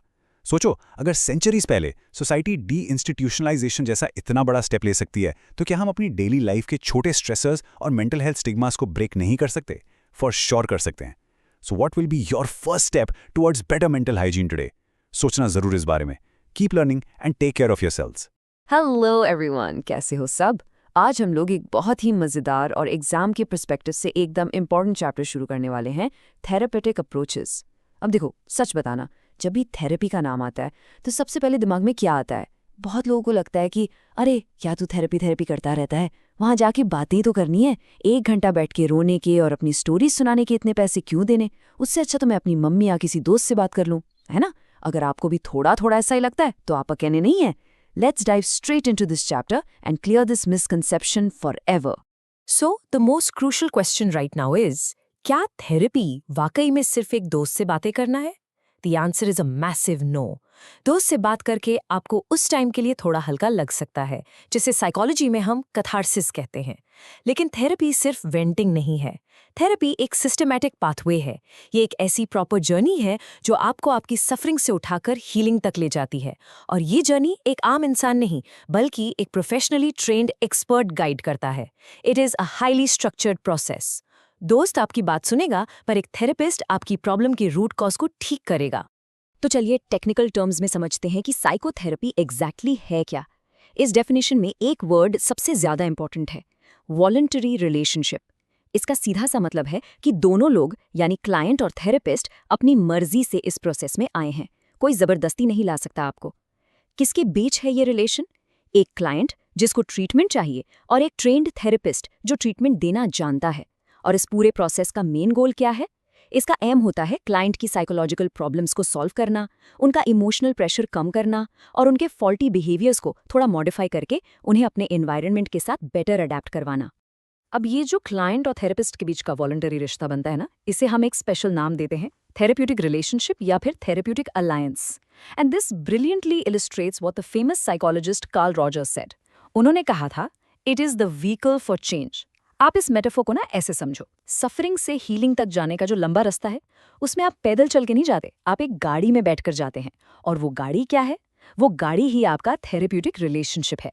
थेरेपिस्ट और क्लाइंट का बॉन्ड जितना स्ट्रांग होगा, आपकी हीलिंग की जर्नी उतनी ही स्मूथ और सक्सेसफुल होगी।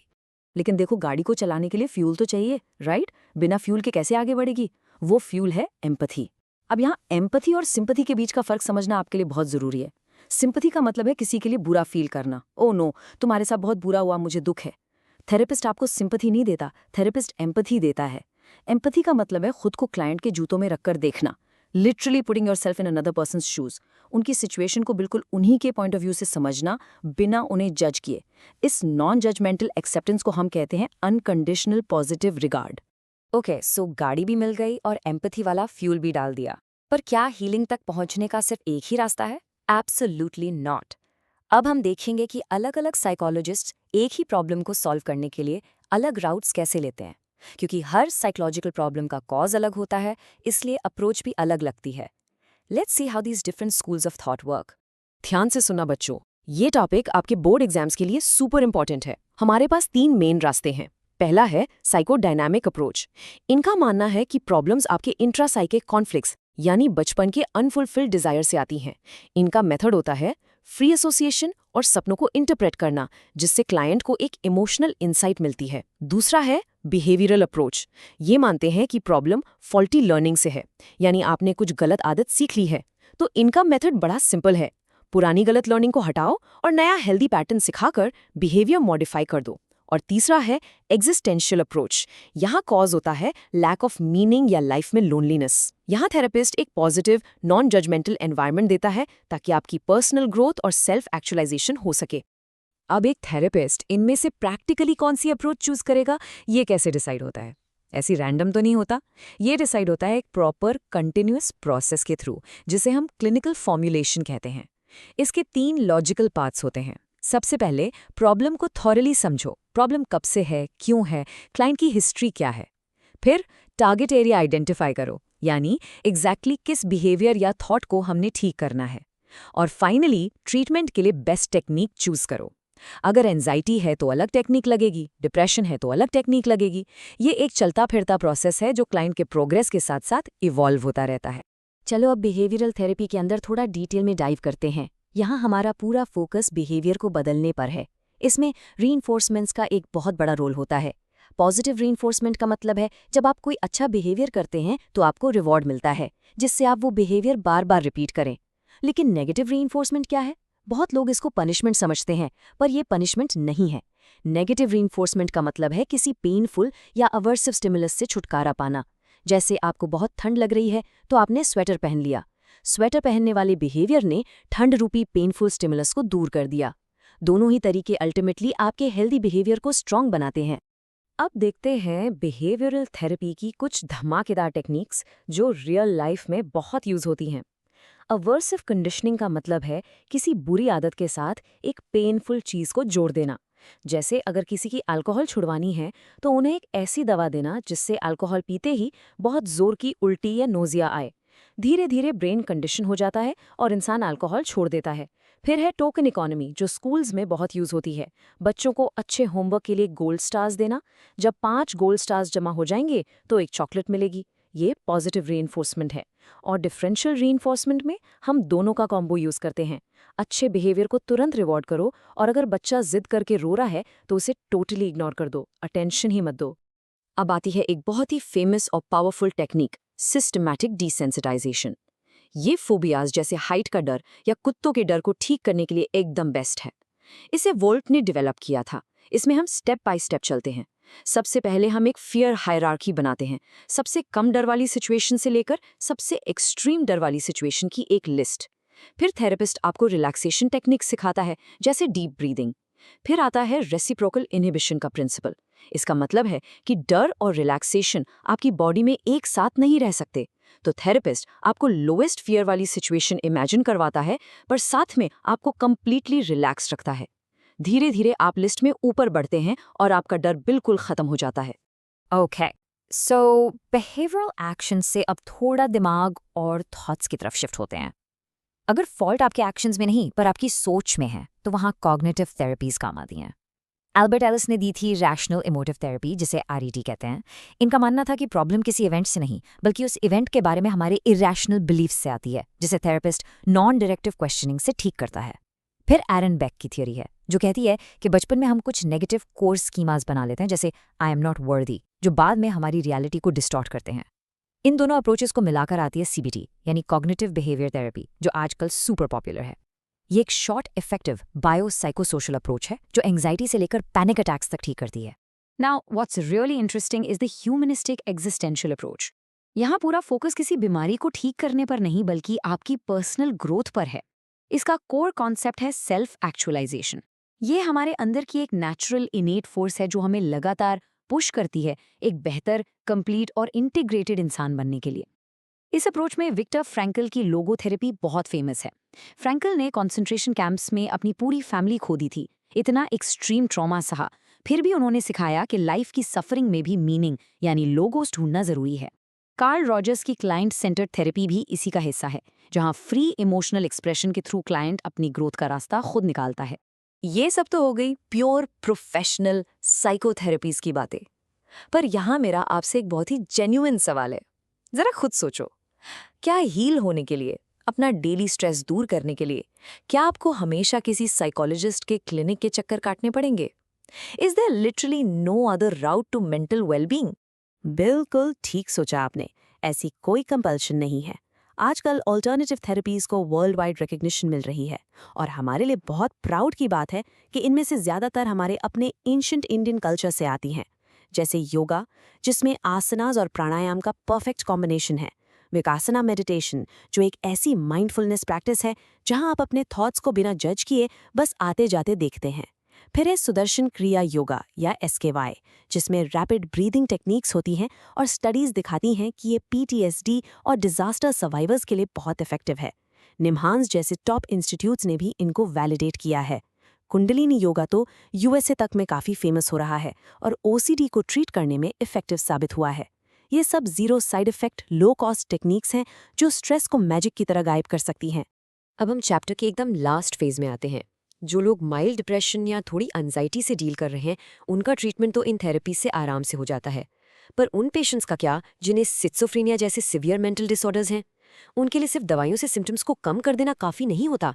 उन्हें सोसाइटी में वापस एक नॉर्मल लाइफ जीने के लिए एक प्रॉपर सपोर्ट की ज़रूरत होती है, जिसे रिहैबिलिटेशन कहते हैं। इसमें हम मेनली उन्हें 3 चीज़ें सिखाते हैं। ऑक्यूपेशनल थेरेपी में उन्हें बेसिक काम जैसे पेपर बैग बनाना या कैंडल्स बनाना सिखाते हैं ताकि उनका माइंड एंगेज रहे। सोशल स्किल्स ट्रेनिंग में उन्हें लोगों से बात करना और रिलेशनशिप्स मेंटेन करना सिखाते हैं। और वोकेशनल थेरेपी में उन्हें प्रॉपर एम्प्लॉयमेंट स्किल्स दी जाती हैं ताकि वो अपना खर्चा खुद निकाल सकें और इस सोसाइटी में एक प्राउड सेल्फ सफिशिएंट लाइफ जी सकें। All right students, let's do a super fast high energy revision. आज हमने देखा कि थेरेपी सिर्फ बातें करना नहीं, ये एक प्रॉपर स्ट्रक्चर्ड ट्रीटमेंट है जिसमें एम्पैथी और थेरेप्यूटिक अलायंस सबसे ज़रूरी एलिमेंट्स हैं। फिर हमने साइकोडायनामिक, बिहेवियरल और एग्जिस्टेंशियल मॉडल्स का मेन डिफरेंस समझा। बिहेवियरल मॉडल्स में हमने टोकन इकोनॉमी और सिस्टमैटिक डिसेंसिटाइजेशन जैसी बहुत ही कूल टेक्निक्स देखी। कॉग्निटिव मॉडल्स में हमने अपने इरैशनल थॉट्स को चैलेंज किया। फिर हमने लोगोथेरेपी से लाइफ का मीनिंग ढूंढा, योगा और मेडिटेशन के अमेजिंग फायदे समझे, और फाइनली सिवियर इलनेस के लिए रिहैबिलिटेशन की एक्चुअल इंपॉर्टेंस देखी। आई होप आपके माइंड में अब इस चैप्टर का हर एक कॉन्सेप्ट क्रिस्टल क्लियर हो गया है। But before you go, just think about this. If our minds have the power to create such deep, paralysing suffering, don't they also hold the ultimate untapped power to heal ourselves? Think about it. Are you ready to ace your board exams? Because honestly, you look perfectly prepared right now. Keep revising, keep growing, and keep learning. मिलते हैं next class में। Alright everyone, board exams एकदम पास आ गए हैं और आज हम आपका chapter 6 attitude and social cognition एक ही स्मूथ और एनर्जेटिक मास्टर क्लास में कवर करने वाले हैं। बिना कोई टाइम वेस्ट किए सीधा एक रियल वर्ल्ड स्टोरी से स्टार्ट करते हैं ताकि आपको इस चैप्टर का एक्चुअल एसेंस समझ आ जाए। तो मैं लास्ट वीकेंड मुरथाल गया था, आपको पता ही है, दिल्ली वालों का फेवरेट पराठा स्पॉट। मैं वहां वॉशरूम में हाथ धो रहा था एंड सडनली एक 8-9 साल का छोटा सा बच्चा दरवाजे को जोर से लात मार के अंदर आता है, फुल अग्रेशन। और पता है गाना क्या गा रहा था? 2 खतोले जेल के भीतर, एकदम अग्रेसिव वाइब में। उसने आते ही अननेसेसरली टिश्यूज वेस्ट किए, टैप ओपन छोड़ दिया और पीछे से आते हुए अपने दोस्त को गालियां देने लगा। पूरा भारी एटीट्यूड। अब जरा सोचो, ऐसी क्या चीज है जिसने एक इतने छोटे बच्चे के अंदर वायलेंस और एग्रेशन के लिए इतना स्ट्रॉन्ग पॉजिटिव एटीट्यूड बना दिया? ये एटीट्यूड आखिर फॉर्म कैसे होता है? ये चैप्टर आज आपको एग्जैक्टली यही सिखाएगा। देखो, डेली लाइफ में हम अक्सर बोलते हैं ना, यार इसमें तो बहुत एटीट्यूड है। हम इस वर्ड को हमेशा एक नेगेटिव स्वैगर या एरोगेंस से जोड़ देते हैं, लेकिन साइकोलॉजी में ऐसा बिल्कुल नहीं है। एटीट्यूड सिंपली एक स्टेट ऑफ माइंड है, आपके व्यूज और आपके थॉट्स किसी भी स्पेसिफिक एटीट्यूड ऑब्जेक्ट को लेकर। अब ये जरूरी नहीं कि एटीट्यूड ऑब्जेक्ट कोई नॉन लिविंग चीज ही हो। ये कोई इंसान हो सकता है, कोई जगह हो सकती है, या फिर कोई सिचुएशन। किसी भी चीज को लेकर आपका साइकोलॉजिकल माइंडसेट कैसा है, एग्जैक्टली वही आपका एटीट्यूड होता है। अब इस एटीट्यूड को थोड़ा और डीपली समझने के लिए हम इसके 3 मेन कंपोनेंट्स देखते हैं, जिसे हम दी ABC कंपोनेंट्स बोलते हैं। इसको एक बहुत ही रिलेटेबल एग्जाम्पल से समझते हैं। इमेजिन करो आपके सामने प्लेट में गर्मा गर्म छोले भटूरे रखे हैं। सी होता है कॉग्निटिव कंपोनेंट, यानी आपकी सोच। आपको पता है कि छोले भटूरे में बहुत कैलोरीज होती हैं, काफी ऑयली होते हैं। ये आपका कॉग्निटिव थॉट प्रोसेस है। ए है अफेक्टिव या इमोशनल कंपोनेंट। जब वो छोले भटूरे सामने आते हैं ना, उन्हें देखकर वो जो प्योर ब्लिस और खुशी वाली फीलिंग आती है अंदर से, वो आपका इमोशन है। और बी है बिहेवियरल कंपोनेंट, जिसे हम टेंडेंसी टू एक्ट भी कहते हैं। मतलब उस मोमेंट में आप क्या स्टेप लोगे, खा लोगे या डाइट के चक्कर में मना कर दोगे। ये तीनों कंपोनेंट्स थॉट, इमोशन और टेंडेंसी टू एक्ट मिलकर आपका कंप्लीट एटीट्यूड फॉर्म करते हैं। एटीट्यूड के आसपास 2 और बहुत इंपॉर्टेंट टर्म्स आते हैं, बिलीफ्स और वैल्यूज। इन दोनों के बीच में एक बहुत ही सीमलेस सा डिफरेंस है। बिलीफ एक प्योरली कॉग्निटिव ग्राउंड होता है, जैसे आई बिलीव इन गॉड। ये आपकी एक बेसिक ब्रॉड थिंकिंग है। लेकिन वैल्यूज उन डीपर बिलीव्स को कहते हैं जहां पर एक शुड या ऑट टू वाला रूल अप्लाई हो जाता है। जैसे अगर आप किसी मंदिर के अंदर जा रहे हैं तो आपको अपना सर ढकना चाहिए, you should cover your head. ये एक डीप रूटेड रूल बन गया, राइट? तो बिलीफ एक फाउंडेशन है और वैल्यू उसके ऊपर बना हुआ एक स्ट्रॉन्ग एंड्योरिंग रूल है, जिसे चेंज करना एक्चुअली बहुत मुश्किल होता है। चलो अब फटाफट देखते हैं एटीट्यूड के मेन फीचर्स क्या हैं। टोटल 4 प्रॉपर्टीज होती हैं। पहला है वेलेंस। इसका सिंपली मतलब है कि एटीट्यूड किस डायरेक्शन में है, पॉजिटिव, नेगेटिव या न्यूट्रल। दूसरा है एक्सट्रीमनेस। अगर मैं आपसे पूछूं कि भाई मोमोज कितने पसंद हैं, 1 से 5 के बीच में रेटिंग दो। अगर आप 5 देते हो तो यू आर एक्सट्रीमली पॉजिटिव, अगर 1 देते हो तो एक्सट्रीमली नेगेटिव। तीसरा फीचर है सिंप्लिसिटी वर्सेस कम्प्लेक्सिटी। क्या किसी चीज के लिए आपके मन में सिर्फ एक सिंपल थॉट है, जैसे मुझे मोमोज पसंद है, वेरी सिंपल। लेकिन अगर हम साइकोलॉजी सब्जेक्ट की बात करें, जहां एक तरफ आपको काउंसलिंग अच्छी लगती है पर दूसरी तरफ स्टैटिस्टिक्स से डर लगता है, तो वो एक कॉम्प्लेक्स वेब ऑफ फीलिंग्स बन जाता है, जिसे हम कॉम्प्लेक्स एटीट्यूड बोलते हैं। और चौथा और ऑनेस्टली सबसे पावरफुल फीचर है सेंट्रलिटी। इसका मतलब है कि कोई एटीट्यूड आपके पूरे बिलीफ सिस्टम में कितना कोर या इंपॉर्टेंट है। इमेजिन करो एक सिनेरियो, आपकी मदर के लिए आपका एटीट्यूड एक्सट्रीम पॉजिटिव और फुली सेंट्रल है। दूसरी तरफ आपका एक नया दोस्त है। अब अगर वो दोस्त अचानक से आपकी मदर के बारे में कुछ बुरा बोल दे, तो क्या आप अपनी मम्मी को लेकर अपना एटीट्यूड बदल दोगे? बिल्कुल नहीं, क्योंकि वो एटीट्यूड परफेक्टली सेंट्रल है। उल्टा आपका उस दोस्त के लिए जो एटीट्यूड है वो तुरंत गिर जाएगा। सेंट्रल एटीट्यूड्स की पावर ही यही होती है कि वो इजीली चेंज नहीं होते, बल्कि वो बाकी पेरिफेरल एटीट्यूड्स को इन्फ्लुएंस और चेंज कर देते हैं। यहाँ एक बहुत बड़ा साइकोलॉजिकल फैक्ट आता है। Attitudes are not inherited, they are learned. कोई भी बाय बर्थ अग्रेसिवली रिएक्ट करना या प्रेजुडिस लेके पैदा नहीं होता। अब वापस चलते हैं अपने उस मुर्थल वाले अग्रेसिव किड के पास। सोचो, उस छोटे से बच्चे ने इतना डिस्ट्रक्टिव बनना और गालियां देना कैसे सीखा? लोग वाकई में अपने माइंडसेट और बिहेवियर्स आखिर फॉर्म कैसे करते हैं? इसको समझने के लिए हमारे पास एटीट्यूड फॉर्मेशन के 5 मेन प्रोसेसेस हैं। पहला है एसोसिएशन। आपको एक टीचर पसंद है, इसलिए आपको धीरे धीरे उनका सब्जेक्ट भी पसंद आने लगता है। दूसरा है रिवॉर्ड एंड पनिशमेंट। बचपन में अच्छे मार्क्स लाने पर पेरेंट्स से चॉकलेट्स मिलती थी, इसलिए पढ़ाई के टुवर्ड्स पॉजिटिव एटीट्यूड बन गया। तीसरा है मॉडलिंग, यानी ऑब्जर्विंग अदर्स। अगर आपने अपने किसी दोस्त को बहुत तेज ड्राइविंग करते हुए क्रैश होते देखा है, तो आप उसे देखकर ही तेज ड्राइविंग से नफरत करना सीख जाओगे। चौथा प्रोसेस है कल्चरल नॉर्म्स। अगर फैमिली में रूल बन जाए कि हम पोल्यूशन कम करने के लिए फायर क्रैकर्स नहीं फोड़ेंगे, तो ओवर टाइम आपको खुद ही पटाखे फोड़ना बुरा लगने लगेगा। और आखिरी है एक्सपोजर टू इन्फॉर्मेशन। आप जो देखते और पढ़ते हो, आपका दिमाग धीरे धीरे वैसा ही बन जाता है। अब इन 5 प्रोसेसेस को प्रैक्टिकली फ्यूल कहाँ से मिलता है? ये आता है इन 4 सुपरचार्जिंग फैक्टर्स से। फैमिली और स्कूल अर्ली एज में हमारा बेस बनाते हैं। रेफरेंस ग्रुप्स यानी हमारे फ्रेंड्स हमें दोस्ती निभाने के लिए नए नॉर्म्स सिखाते हैं। पर्सनल एक्सपीरियंस एक ऐसी चीज़ है जो आपके बने बनाए एटीट्यूड को एक सेकंड में रिवर्स कर सकती है। लेकिन आज की दुनिया में सबसे मैसिव इम्पैक्ट है मीडिया का। जैसे हमने उस मुरथल वाले बच्चे की बात की, उसने वो सब अग्रेशन इंटरनेट और मीडिया से ही पिक किया होगा।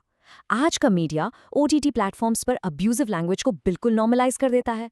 या फिर आपने ऑनलाइन एक बार स्नीकर्स सर्च किए और मीडिया आपको बम्बार्ड कर देगा एड से, literally trying to turn you into a mindless consumer. अब सबसे बड़ा सवाल ये है कि अगर एक बार एटीट्यूड बन गया तो क्या हम उसको फ्लिप कर सकते हैं? एब्सोल्युटली। कॉलेज में इस कंसेप्ट को थोड़ा फैंसी नाम दिया गया है, द आर्ट ऑफ पर्सुएजन। चलो अब थोड़ी एनर्जी बढ़ाते हैं।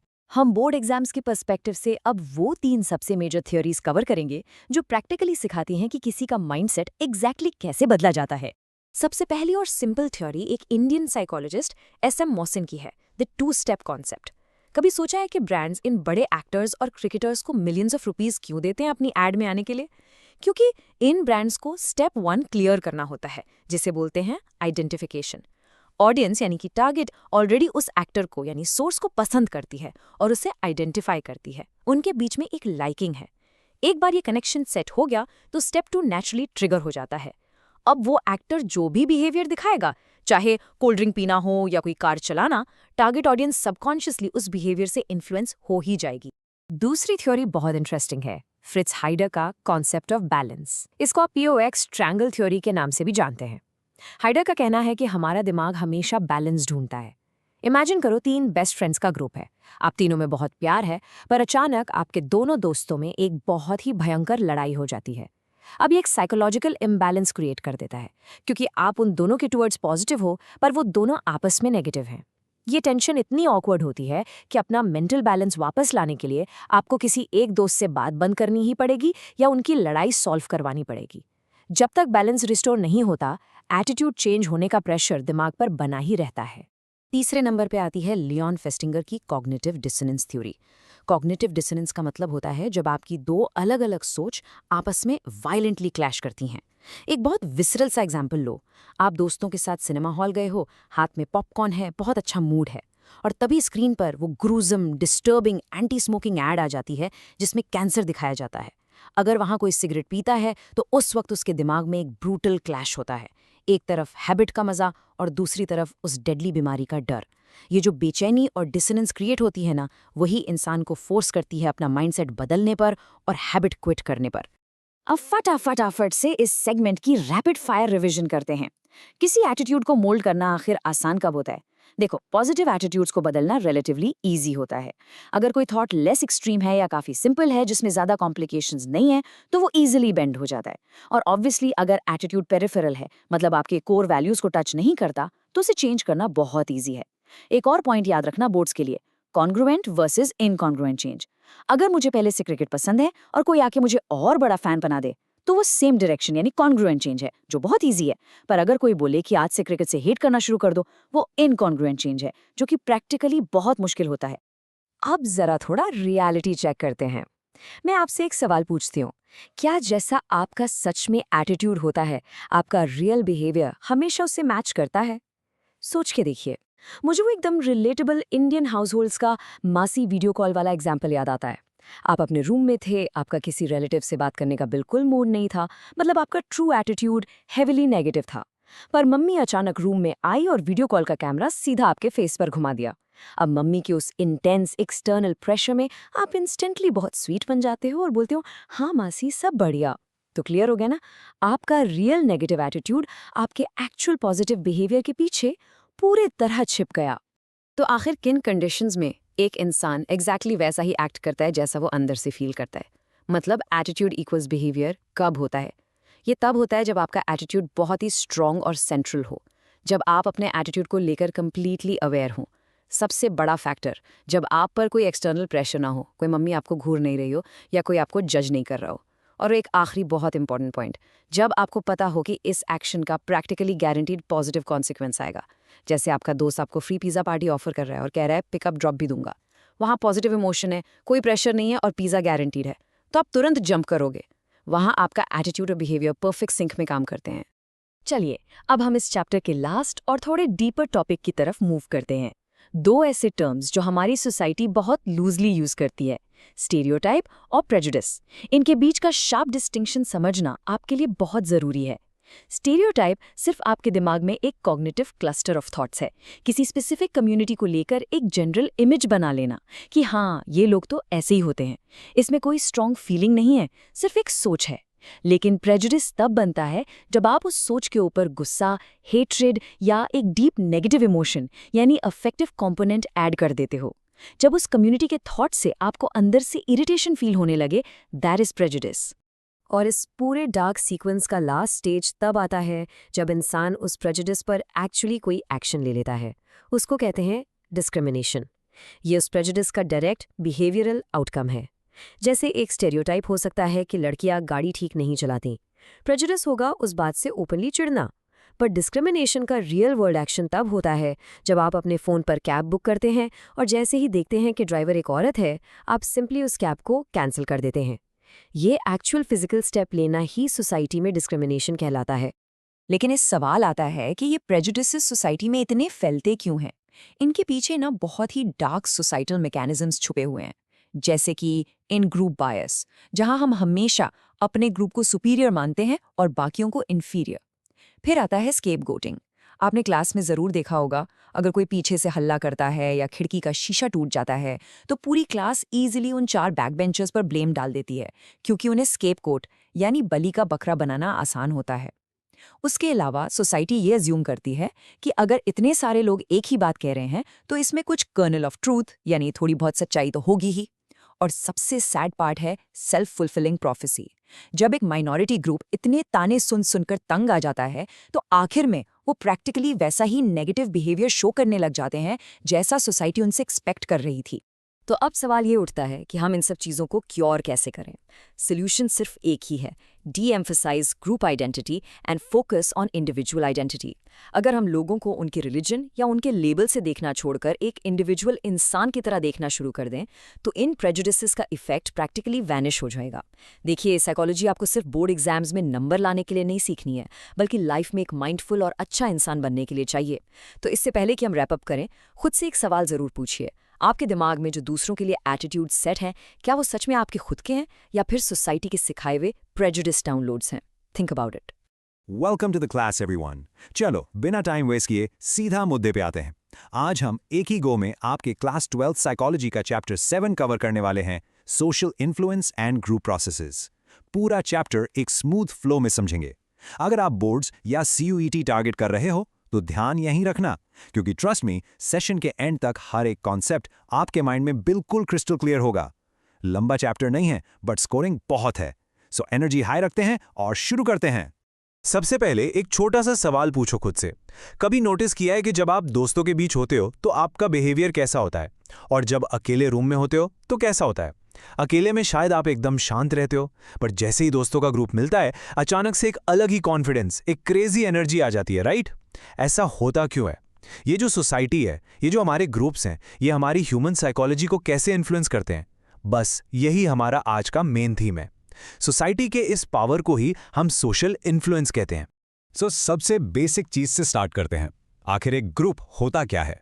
एक ग्रुप सिंपली 2 या 2 से ज्यादा लोगों का कलेक्शन होता है, बट इसमें कुछ स्पेसिफिक कंडीशंस होती हैं। सबसे पहली कंडीशन है इंटरडिपेंडेंस, मतलब हम सब एक दूसरे पर डिपेंड करते हैं। फॉर एग्जाम्पल, अभी हमारी इस क्लास को ही ले लो, ये भी एक ग्रुप है। आप मुझ पर डिपेंड करते हो सही से कॉन्सेप्ट समझने के लिए, और मैं आप पर डिपेंड करता हूं कि आप ध्यान से सुनो। फिर आता है कॉमन गोल, जैसे आप सबका टारगेट है साइकोलॉजी में टॉप करना। और फाइनली एक रिस्पॉन्सिबल लीडर का होना। यहां इस क्लास में लीडर मैं हूं और आपकी पढ़ाई की प्राइमरी रिस्पॉन्सिबिलिटी मेरी है। अब एग्जाम्स के पॉइंट ऑफ व्यू से एक बहुत इंपॉर्टेंट कंपैरिजन समझते हैं, ग्रुप और टीम के बीच का डिफरेंस। ये बोर्ड्स में बहुत बार पूछा जाता है। एक नॉर्मल ग्रुप में, जैसा मैंने बताया, प्राइमरी रिस्पॉन्सिबिलिटी लीडर की होती है, पर एक टीम का डायनामिक्स थोड़ा अलग और स्पेशल होता है। एक क्रिकेट टीम को इमेजिन करो। टीम में म्यूचुअल अकाउंटेबिलिटी होती है। अगर बॉलर खराब खेलेगा तो भी टीम हारेगी, और अगर बैट्समैन खराब खेलेगा तो भी। सिर्फ कैप्टन पर सारी बात नहीं आती, हर एक प्लेयर अकाउंटेबल होता है। दूसरा बड़ा डिफरेंस है कॉम्प्लीमेंट्री स्किल्स। टीम में सब एक ही चीज में एक्सपर्ट नहीं होते। कोई बैटिंग संभालता है, कोई बॉलिंग, ताकि सब मिलकर एक दूसरे की वीकनेसेस को कवर कर सकें। एक और मजेदार डिस्टिंक्शन देखते हैं, क्राउड यानी भीड़ और ऑडियंस में एग्जैक्टली क्या फर्क है। देखो, क्राउड एकदम बाई चांस इकट्ठी होती है, रास्ते पे चलते चलते कोई एक्सीडेंट हो गया और लोग रैंडमली रुक गए देखने के लिए, वो क्राउड है। इसका कोई स्ट्रक्चर नहीं होता और लोगों का बिहेवियर काफी इरैशनल हो सकता है। वहीं दूसरी तरफ होती है ऑडियंस। ऑडियंस हमेशा एक स्पेशल पर्पस के लिए आती है और जनरली पैसिव होती है। जैसे आप लोग अभी एक ऑडियंस की तरह यहाँ हो, या सिनेमा हॉल में लोग चुपचाप बैठकर मूवी देख रहे होते हैं। आपका वहां होने का एक क्लियर मकसद है। पर जरा सोचो, क्या होगा अगर वही शांत बैठी हुई ऑडियंस अचानक से अग्रेसिव हो जाए। उस पॉइंट पे वो एक मॉब बन जाती है। जब ऑडियंस अग्रेसिव और इंपल्सिव एक्ट करने लगे, तब हम उसे मॉब कहते हैं। मॉब के पास एक डेफिनेट सेंस ऑफ पर्पस होता है और सबसे इंपॉर्टेंट होमोजिनिटी ऑफ थॉट होती है। इसका मतलब है कि उस भीड़ में सबके दिमाग में एक ही बात चल रही होती है। जैसे क्रिकेट स्टेडियम में जब फैंस अपनी टीम के हारने पर भड़क जाते हैं और अचानक से सब मिलकर ग्राउंड में बॉटल्स फेंकने लगते हैं। सबका एक्शन एक ही फ्लो में होता है। मॉब साइकोलॉजी हमेशा एक डेंजरस और नेगेटिव कॉन्सेप्ट है। ये सब सुनकर दिमाग में आता है कि फिर हम लोग ग्रुप्स ज्वाइन ही क्यों करते हैं। वेल, इसके कई प्रैक्टिकल रीजंस हैं। सबसे पहला है सिक्योरिटी। रात को सुनसान सड़क पर अकेले चलने में डर लगता है, राइट? पर अगर 4 दोस्तों के साथ हो तो लगता है अरे देख लेंगे जो होगा। फिर आता है स्टेटस। कॉलेज की सबसे टॉप सोसाइटी का मेंबर बनना ऑटोमेटिकली आपको एक हायर सोशल रैंक देता है। उसके अलावा ग्रुप्स हमारी सेल्फ एस्टीम को भी बूस्ट करते हैं। अच्छे दोस्तों का साथ हमारी सेल्फ वर्थ बढ़ाता है। प्लस हमारी लव और केयर जैसी साइकोसोशल नीड्स पूरी होती है। हम अपने मुश्किल गोल्स आसानी से अचीव कर पाते हैं और ग्रुप्स में रहकर हमें दूसरों से नई नॉलेज भी मिलती है। पर एक बात याद रखना, ग्रुप्स ऐसे ही हवा में मैजिकली फॉर्म नहीं हो जाते। एक स्ट्रॉन्ग ग्रुप बनने के पीछे कुछ स्पेसिफिक कंडीशंस काम करती हैं। सबसे पहली शर्त है प्रॉक्सिमिटी, यानी फिजिकल क्लोजनेस। जो लोग रोज आपके आसपास रहते हैं या क्लास में आपके बगल वाली सीट पर बैठते हैं, उनसे दोस्ती आने के चांसेस नेचुरल सी बातें ज़्यादा होते हैं। उसके बाद आती है सिमिलैरिटी, जिसे आजकल आप लोग वाइब मैच करना कहते हो। अगर आपको और आपके क्लासमेट दोनों को साइकोलॉजी पसंद है तो दोस्ती जल्दी होगी, क्योंकि हमें लगता है कि हमारे थॉट्स वैलिडेट हो रहे हैं। और तीसरी चीज़ है कॉमन मोटिव्स। अगर यूपीएससी क्लियर करना दोनों का ड्रीम है तो ऑटोमेटिकली आप दोनों एक ग्रुप बना लोगे। सो जब एक ग्रुप बनता है तो वो सिस्टेमैटिकली किन स्टेजेस से गुजरता है, ये हमें ब्रूस टकमन नाम के साइकोलॉजिस्ट ने बताया। उन्होंने 5 स्टेजेस दी। इसे समझने के लिए एक टिपिकल कॉलेज ग्रुप प्रोजेक्ट को इमेजिन करो। पहली स्टेज है फॉर्मिंग। अब 5 अनजान बच्चों को एक प्रोजेक्ट मिलता है। थोड़ी थोड़ी एक्साइटमेंट होती है, थोड़ा एप्रहेंशन होता है कि कैसे काम होगा। फिर आती है स्टॉर्मिंग स्टेज। नाम से ही बिल्कुल क्लियर है, यहां स्टॉर्म आता है, यानी कॉन्फ्लिक्ट्स और आर्ग्यूमेंट्स। मैं इतना काम क्यों करूं, लीडर कौन बनेगा, ये सब रिसोर्सेज, रोल्स और पावर के ऊपर क्लैशेस होते हैं। स्टॉर्मिंग के बाद आती है नॉर्मिंग स्टेज, और ध्यान देना एमसीक्यूज के लिए ये एब्सोल्युटली क्रूशियल है। नॉर्मिंग ही वो स्टेज है जो आखिर में ग्रुप को टूटने से बचाती है और उन कॉन्फ्लिक्ट्स को रिजॉल्व करती है। यहाँ पर बेसिक रूल्स और नॉर्म्स सेट किए जाते हैं। भाई तू स्क्रिप्ट लिखेगा और मैं आगे आकर प्रेजेंट करूंगा। सब अपने अपने रोल्स कामली एक्सेप्ट कर लेते हैं। जब ये रूल्स सेट हो जाते हैं तभी ग्रुप नेक्स्ट स्टेज में जाता है, यानी परफॉर्मिंग स्टेज, जहां एक्चुअल में प्रोजेक्ट पे काम होता है। और एंड में जब असाइनमेंट सबमिट हो गया तब आती है एडजर्निंग स्टेज, जहां वो ग्रुप फाइनली डिसमिस हो जाता है। अब एक बार जब ग्रुप कंप्लीटली सेटल हो जाता है तो उसका एक ग्रुप स्ट्रक्चर बन जाता है। आप इसको ग्रुप का इनविजिबल आर्किटेक्चर बोल सकते हो। इसके 4 मेन कंपोनेंट्स होते हैं। पहला, रोल्स, यानी किस मेंबर से कैसा बिहेवियर एक्सपेक्टेड है। दूसरा, नॉर्म्स, ये कुछ अनरिटन रूल्स होते हैं जो हर मेंबर को फॉलो करने होते हैं, जैसे क्लास में बिना पूछे नहीं बोलना। तीसरा आता है स्टेटस, ग्रुप के अंदर किसकी क्या औकात या पोजीशन है।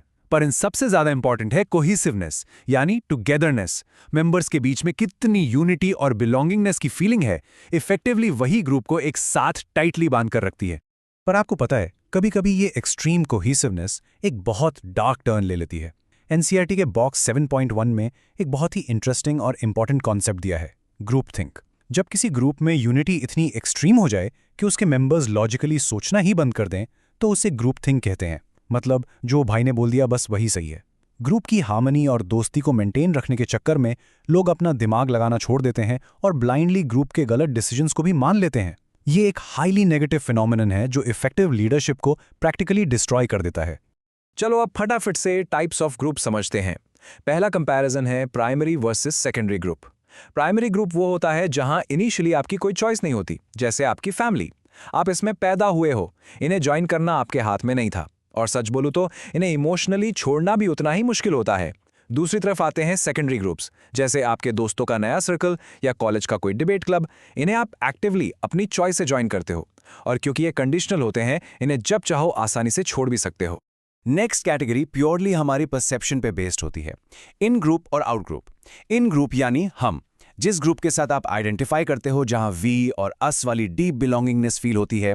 जैसे अगर मैं क्लास में कहूं हम सारे साइकोलॉजी वाले स्टूडेंट्स, उसके ऑपोजिट होता है आउट ग्रुप, यानी वो लोग या आउटसाइडर्स जो उस पर्टिकुलर आइडेंटिटी का हिस्सा नहीं है।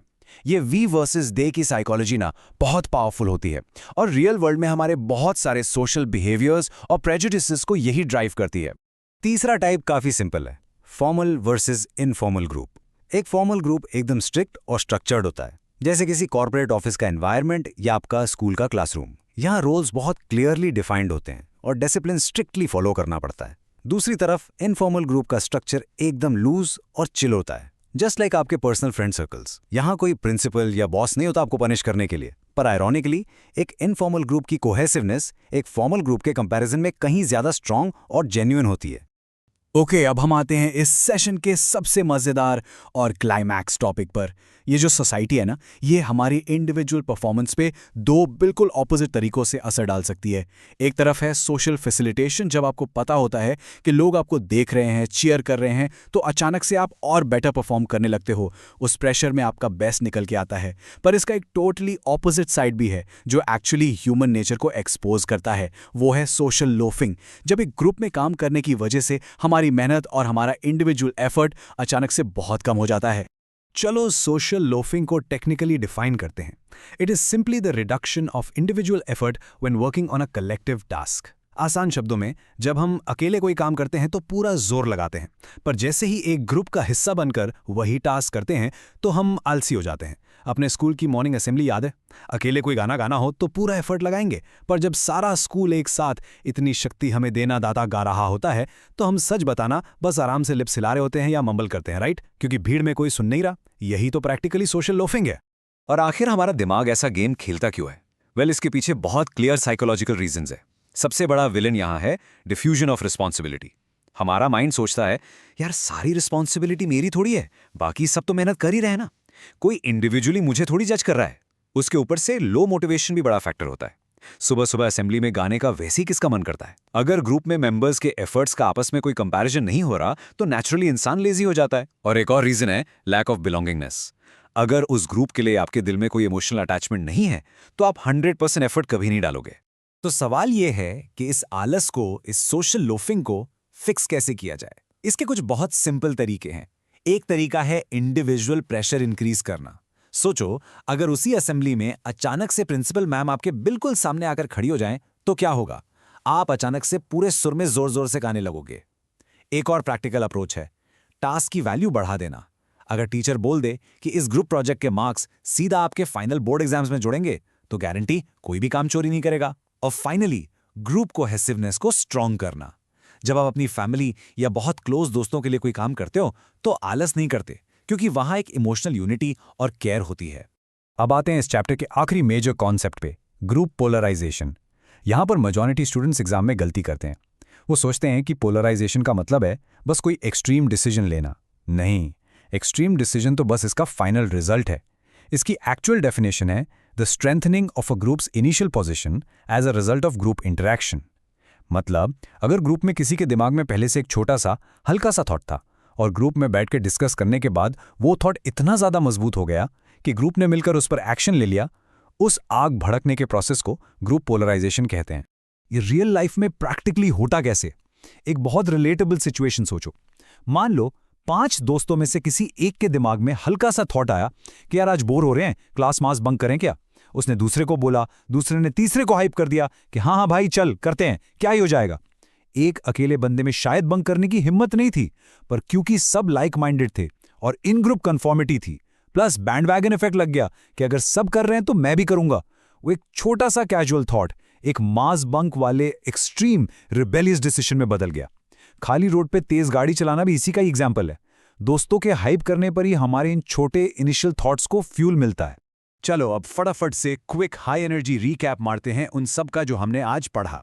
सबसे पहले हमने प्रॉपरली समझा कि एक ग्रुप क्या होता है, फिर हमने ग्रुप, टीम, क्राउड और मॉब के बीच के डिफरेंसेस को क्लियर किया। उसके तुरंत बाद हमने टकमन की 5 स्टेजेस देखी: फॉर्मिंग, स्टॉर्मिंग, नॉर्मिंग, परफॉर्मिंग और एडजर्निंग। याद रखना, नॉर्मिंग सबसे क्रूशियल थी कॉन्फ्लिक्ट सॉल्व करने के लिए। फिर हमने एक्सट्रीम कोहेसिवनेस के डार्क साइड यानी ग्रुप थिंक के बारे में जाना, और एंड में हमने देखा कि सोसाइटी कैसे हमें कलेक्टिव टास्क्स में आलसी बनाती है, जिसे सोशल लोफिंग कहते हैं, और कैसे हमारे दोस्तों के ग्रुप्स हमारे एक नॉर्मल से थॉट को एकदम एक्सट्रीम एक्शंस में फ्यूल कर देते हैं, जिसे हमने ग्रुप पोलराइजेशन बोला। So as we wrap up today's class, मैं आपको एक छोटे से क्वेश्चन के साथ छोड़ता हूं। कल जब आप स्कूल या कॉलेज जाओ तो एक्टिवली ऑब्जर्व करना, who is influencing your decisions today. क्या आप अनजाने में ग्रुप थिंक का शिकार हो रहे हो, या ग्रुप प्रोजेक्ट्स में आप सोशल लोफिंग करते हो? देखो, साइकोलॉजी सिर्फ किताबों में पढ़ने की चीज नहीं है, ये हमेशा हमारी रियल लाइफ में चल रही होती है। इस एक्सप्लेनर से मुझे पूरी उम्मीद है कि आपके सारे कॉन्सेप्ट्स परफेक्टली क्लियर हो गए होंगे। बस पढ़ाई करते रहो, अपने नोट्स रिवाइज करते रहो, and I wish you the absolute best for your upcoming exams. मिलते हैं नेक्स्ट क्लास में। Hello students, welcome to today's explainer session. आज हम एक बहुत ही इंटरेस्टिंग और फ्रैंकली बहुत ही रिलेटेबल टॉपिक कवर करने वाले हैं, साइकोलॉजी एंड लाइफ। ये पूरा चैप्टर ना आपके बोर्ड एग्जाम्स और CUET दोनों के लिए एब्सोल्युटली क्रूशियल है। हम बेसिकली ये समझने वाले हैं कि हम और हमारा एनवायरनमेंट एक दूसरे को एग्जैक्टली कैसे अफेक्ट करते हैं, और डेली लाइफ के जो सोशल कंसर्न्स हैं वो हमारे दिमाग पर क्या असर डालते हैं। तो चलिए बिना कोई टाइम वेस्ट किए सीधा डाइव इन करते हैं आज के इस सेशन में। अब जरा सोचिए, क्या कभी आपने नोटिस किया है कि दिल्ली का हैवी स्मॉग या फिर मुंबई लोकल और दिल्ली मेट्रो की वो भयंकर भीड़ आपके दिमाग पर एग्जैक्टली कैसा असर डालती है? आई मीन, ये सिर्फ एक थका देने वाला फिजिकल एक्सपीरियंस नहीं है, बिल्कुल नहीं। इन डेली सिचुएशंस का डायरेक्ट मेजरेबल इम्पैक्ट हमारे मूड, हमारे स्ट्रेस लेवल्स और अल्टीमेटली हमारे बिहेवियर पर पड़ता है, और एग्जैक्टली यही चीज़ हम आज डिटेल में एक्सप्लोर करने वाले हैं। So, let's start with a basic straightforward board exam definition. Environmental psychology. Psychology की वो ब्रांच है जो इन्हीं सब साइकोलॉजिकल इश्यूज को स्टडी करती है जो ह्यूमन एनवायरनमेंट इंटरैक्शन से जुड़े हुए हैं। एक सिंपल सी बात है, हम और हमारा एनवायरनमेंट एक दूसरे पर कंप्लीटली इंटरडिपेंडेंट है। हम एनवायरनमेंट को चेंज करते हैं और रिटर्न में एनवायरनमेंट हमें चेंज करता है। It's a 2-way street. अब यहाँ एक क्लियर डिस्टिंक्शन समझना बहुत ज़रूरी है। जब हम अपने सराउंडिंग्स की बात करते हैं ना, तो जनरली 2 तरह के एनवायरनमेंट्स होते हैं। एक तरफ है हमारा नेचुरल एनवायरनमेंट जो completely untouch by human hands है, रिवर्स, माउंटेन्स, प्लांट्स, एनिमल्स। दूसरी तरफ आता है हमारा बिल्ट एनवायरनमेंट जो हम इंसानों ने अपनी ज़रूरत के हिसाब से बनाया है, जैसे हमारी सिटीज़, बिल्डिंग्स, डैम्स या जिस रूम में आप अभी बैठे हैं। इन दोनों ही एनवायरनमेंट्स का डिज़ाइन हमारी डेली रूटीन को बहुत गहराई से अफेक्ट करता है। जब भी इंसान कुछ बनाता है तो उस बिल्ट एनवायरनमेंट के 3 की फीचर्स जरूर होते हैं। पहला फीचर है creativity of the human mind, मतलब खूबसूरत मॉन्यूमेंट्स बनाना या पूरी एक सिटी की टाउन प्लानिंग करना।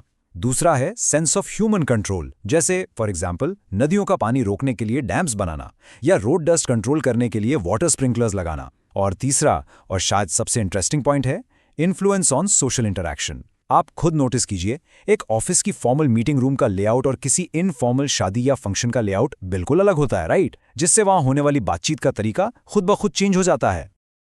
अब हम चलते हैं वेस्टर्न व्यूज पर कि इंसान बेसिकली नेचर को देखता किस नज़र से है। यहाँ 2 पर्सपेक्टिव्स निकल कर आते हैं। मिनिमलिस्ट पर्सपेक्टिव ये मानता है कि फिजिकल एनवायरनमेंट का ह्यूमन बिहेवियर पर एकदम नेग्लिजिबल या मिनिमल इन्फ्लुएंस होता है। दूसरी तरफ इंस्ट्रूमेंटल पर्सपेक्टिव ये सजेस्ट करता है कि एनवायरनमेंट सिर्फ और सिर्फ ह्यूमन यूज और कंफर्ट के लिए एग्जिस्ट करता है। और आपको पता है, इसी इंस्ट्रूमेंटल आइडियोलॉजी की वजह से आज नेचर का सबसे ज्यादा एक्सप्लॉयटेशन हो रहा है, जैसे ओवर हार्वेस्टिंग या लिमिट से ज्यादा नेचुरल रिसोर्सेज को एक्सट्रैक्ट कर लेना। क्यों? क्योंकि इंसान कहीं ना कहीं खुद को सुपीरियर समझने लगा है। पर इसके बिल्कुल ऑपोजिट एक और अप्रोच भी है, और ये पर्सपेक्टिव हमारा ट्रेडिशनल इंडियन व्यू है। इसे कहते हैं स्पिरिचुअल पर्सपेक्टिव। इस फिलॉसफी के अकॉर्डिंग हमें एनवायरनमेंट के साथ हार्मनी में रहना चाहिए। It is something to be respected and valued rather than exploited. इस व्यू के हिसाब से हमें एनवायरनमेंट से सिर्फ उतना ही लेना चाहिए जितना हम उसे वापस लौटा सकें। A balanced relationship basically.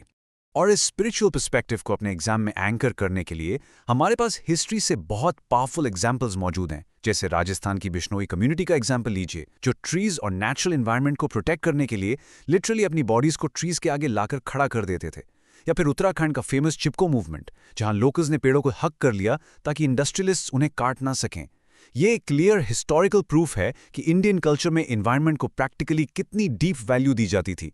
Okay, चलिए अब और डीपली समझते हैं कि हमारा एनवायरनमेंट हमारे आम बिहेवियर को शेप कैसे करता है। इसका पहला असर होता है हमारे परसेप्शन पर। एग्जाम्पल के तौर पर अफ्रीका की कुछ ट्राइबल सोसाइटीज राउंड और सर्कुलर हट्स में रहती हैं जहां एंगुलर वॉल्स नहीं होती। इसी वजह से उनके ब्रेन्स ज्योमेट्रिक इल्यूजन्स को प्रोसेस करते टाइम हम आम लोगों से कम एरर्स करते हैं, है ना अमेजिंग। दूसरा इन्फ्लुएंस पड़ता है हमारे इमोशंस पर।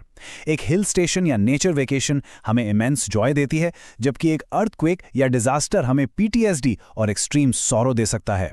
और तीसरा है हमारा ऑक्यूपेशन। एक रूरल फार्मर नेचर पर टोटली डिपेंडेंट होता है, तो नेचर के टुवर्ड्स उसकी एटीट्यूड एक अर्बन ऑफिस वर्कर से बिल्कुल अलग होगी जो दिन भर कंप्यूटर्स पर काम करता है।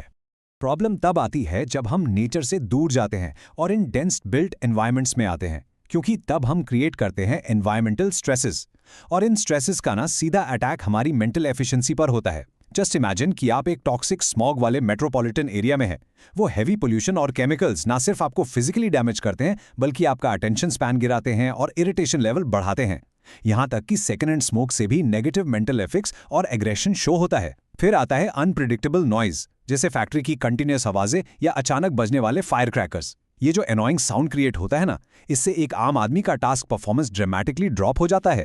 एक और बहुत बड़ा एनवायरमेंटल स्ट्रेस जो हम अर्बन एरियाज में देखते हैं वो है क्राउडिंग, यानी भीड़। यहाँ एक क्वेट और बोर्ड कॉन्सेप्ट उभर कर आता है जिसे हम कहते हैं क्राउडिंग टॉलरेंस। बेसिकली ये आपकी एबिलिटी होती है कि आप किसी बहुत क्राउडेड या हाई डेंसिटी एनवायरनमेंट को मेंटली कैसे हैंडल करते हैं। शुरू में जब आप किसी क्राउडेड लोकल ट्रेन या पीक रश आवर मेट्रो में सफर करते हैं तो पर्सनल स्पेस और प्राइवेसी ना होने की वजह से बहुत डिस्कम्फर्ट होता है, मगर धीरे धीरे इंसान वहां डेली ट्रैवल करके उसे बर्दाश्त करने की एक मेंटल एबिलिटी, एक टॉलरेंस डेवलप कर लेता है। चलिए अब आते हैं एनवायरनमेंट के एक्सट्रीम साइड पर, नेचुरल डिजास्टर्स। जब कोई भयानक फ्लड या अर्थक्वेक आता है तो लोग सिर्फ अपनी प्रॉपर्टी लूज नहीं करते, उनकी पूरी साइकोलॉजी एक बहुत डीप ट्रॉमा से गुजरती है। उनके ब्रॉडली 4 तरह के रिएक्शंस होते हैं। पहला, फिजिकल रिएक्शंस, जैसे अचानक हाई ब्लड प्रेशर हो जाना या नींद उड़ जाना। फिर इमोशनल रिएक्शंस, जिसमें एंगर, हेल्पलेसनेस और एक्सट्रीम डिप्रेशन आता है। दिमाग ठीक से फोकस नहीं कर पाता तो पुअर कॉन्सेंट्रेशन और मेमोरी लॉस जैसे कॉग्निटिव रिएक्शंस भी देखे जाते हैं। और सोशली इंसान या तो खुद को दूसरों से कंप्लीटली विथड्रॉ कर लेता है या फिर छोटी छोटी बातों पर अपनों से ही फ्रीक्वेंट आर्ग्यूमेंट्स करने लगता है। तो अब सवाल ये है कि इस एनवायरमेंटल स्ट्रेस का सोल्यूशन क्या है? वेल, सोल्यूशन हमारे ही हाथ में है, जिसे साइकोलॉजी में प्रो एनवायरमेंटल बिहेवियर कहते हैं।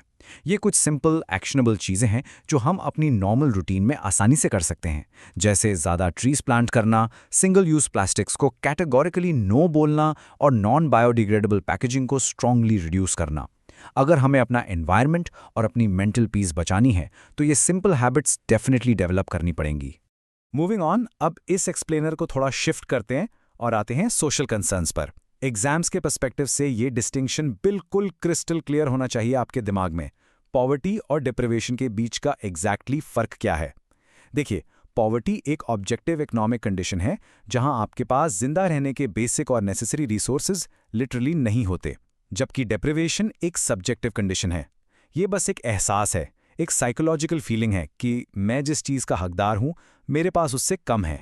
अब आप ही सोचिए, जो लोग इस गरीबी या सोसाइटी में डिस्क्रिमिनेशन का शिकार होते हैं, उनके माइंड पर इसका कितना गहरा असर पड़ता होगा। बच्चों की एस्पिरेशंस और किसी चीज़ को अचीव करने की मोटिवेशन बिल्कुल लो हो जाती है, क्योंकि रिसोर्सेज ही नहीं होते। उनका सेल्फ एस्टीम गिर जाता है और वेल ऑफ लोगों के बीच आने से उन्हें हाई एंग्जाइटी और इंट्रोवर्जन फील होता है।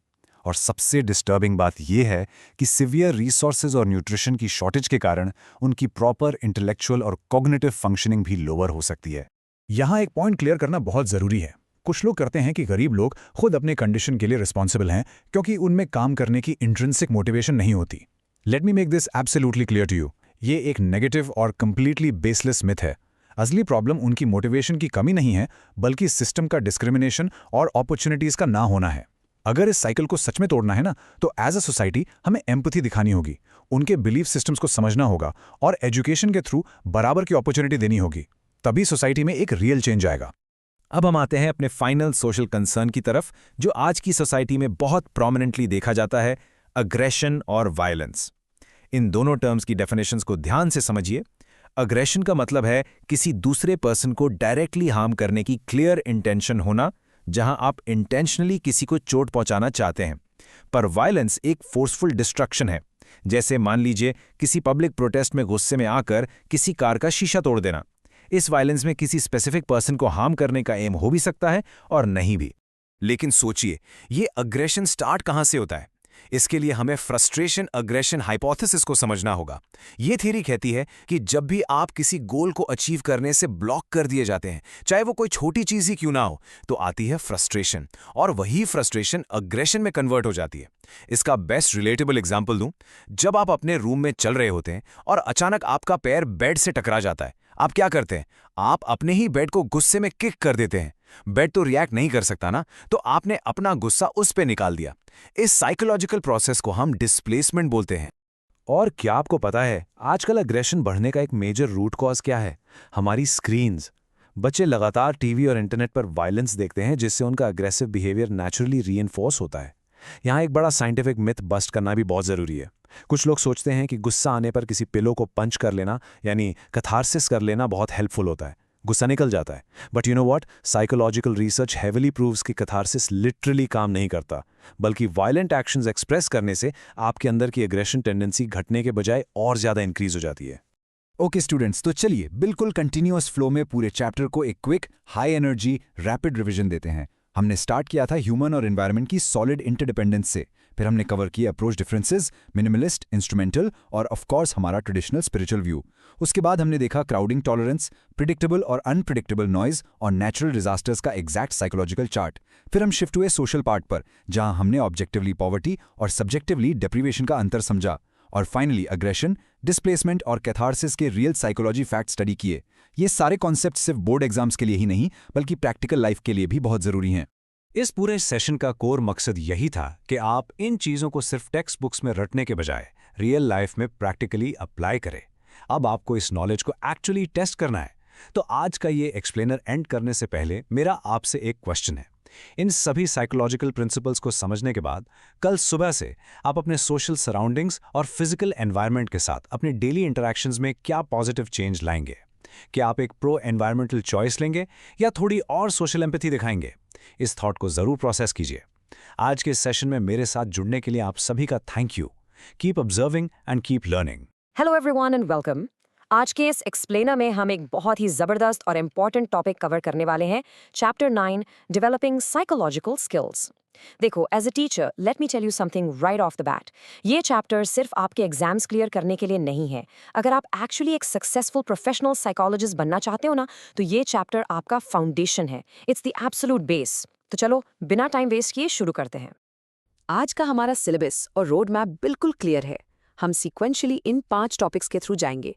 द रियल साइकोलॉजिस्ट के कॉन्सेप्ट से स्टार्ट करेंगे, फिर जनरल स्किल्स, कम्युनिकेशन, टेस्टिंग और फाइनली काउंसलिंग एंड एथिक्स पर लैप अप करेंगे। एकदम स्मूथ फ्लो में चलेंगे ताकि सब कुछ नेचुरली आपके दिमाग में सेट हो जाए। ऑलराइट, सो पहला topic, the real psychologist. Foundation यहीं से बनती है कि आखिर एक असली साइकोलॉजिस्ट होता कौन है, उसका कोर आइडेंटिटी क्या है। यहाँ सबसे इंटरेस्टिंग पॉइंट इसकी कोर डेफिनेशन में छुपा है। देखो, एक साइकोलॉजिस्ट सिर्फ बड़ी बड़ी किताबें पढ़ के नहीं बनता। इट्स समवन जिसको लोगों में, उनके बिहेवियर में जेन्युइनली एक इंटरेस्ट हो। और सिर्फ इंटरेस्ट होना काफी नहीं है, एक विलिंगनेस टू हेल्प भी होनी चाहिए अपनी डिसिप्लिनरी नॉलेज को यूज करके। और जहां तक स्किल्स की बात है, स्किल्स क्या होती है? ये वो प्रोफिशिएंसी है जो आप ट्रेनिंग और सॉलिड एक्सपीरियंस के थ्रू अक्वायर करते हो।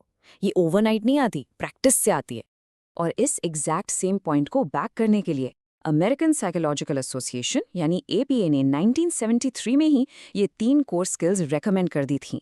एक प्रोफेशनल को इंडिविजुअल डिफरेंसेस असेस करना आना ही चाहिए, बिहेवियर मॉडिफिकेशन स्किल्स होनी चाहिए और काउंसलिंग स्किल्स जरूरी हैं। ये क्राइटेरिया तब से लेकर आज तक गोल्ड स्टैंडर्ड माना जाता है। एग्जाम पॉइंट ऑफ व्यू से भी इसको हमेशा याद रखना।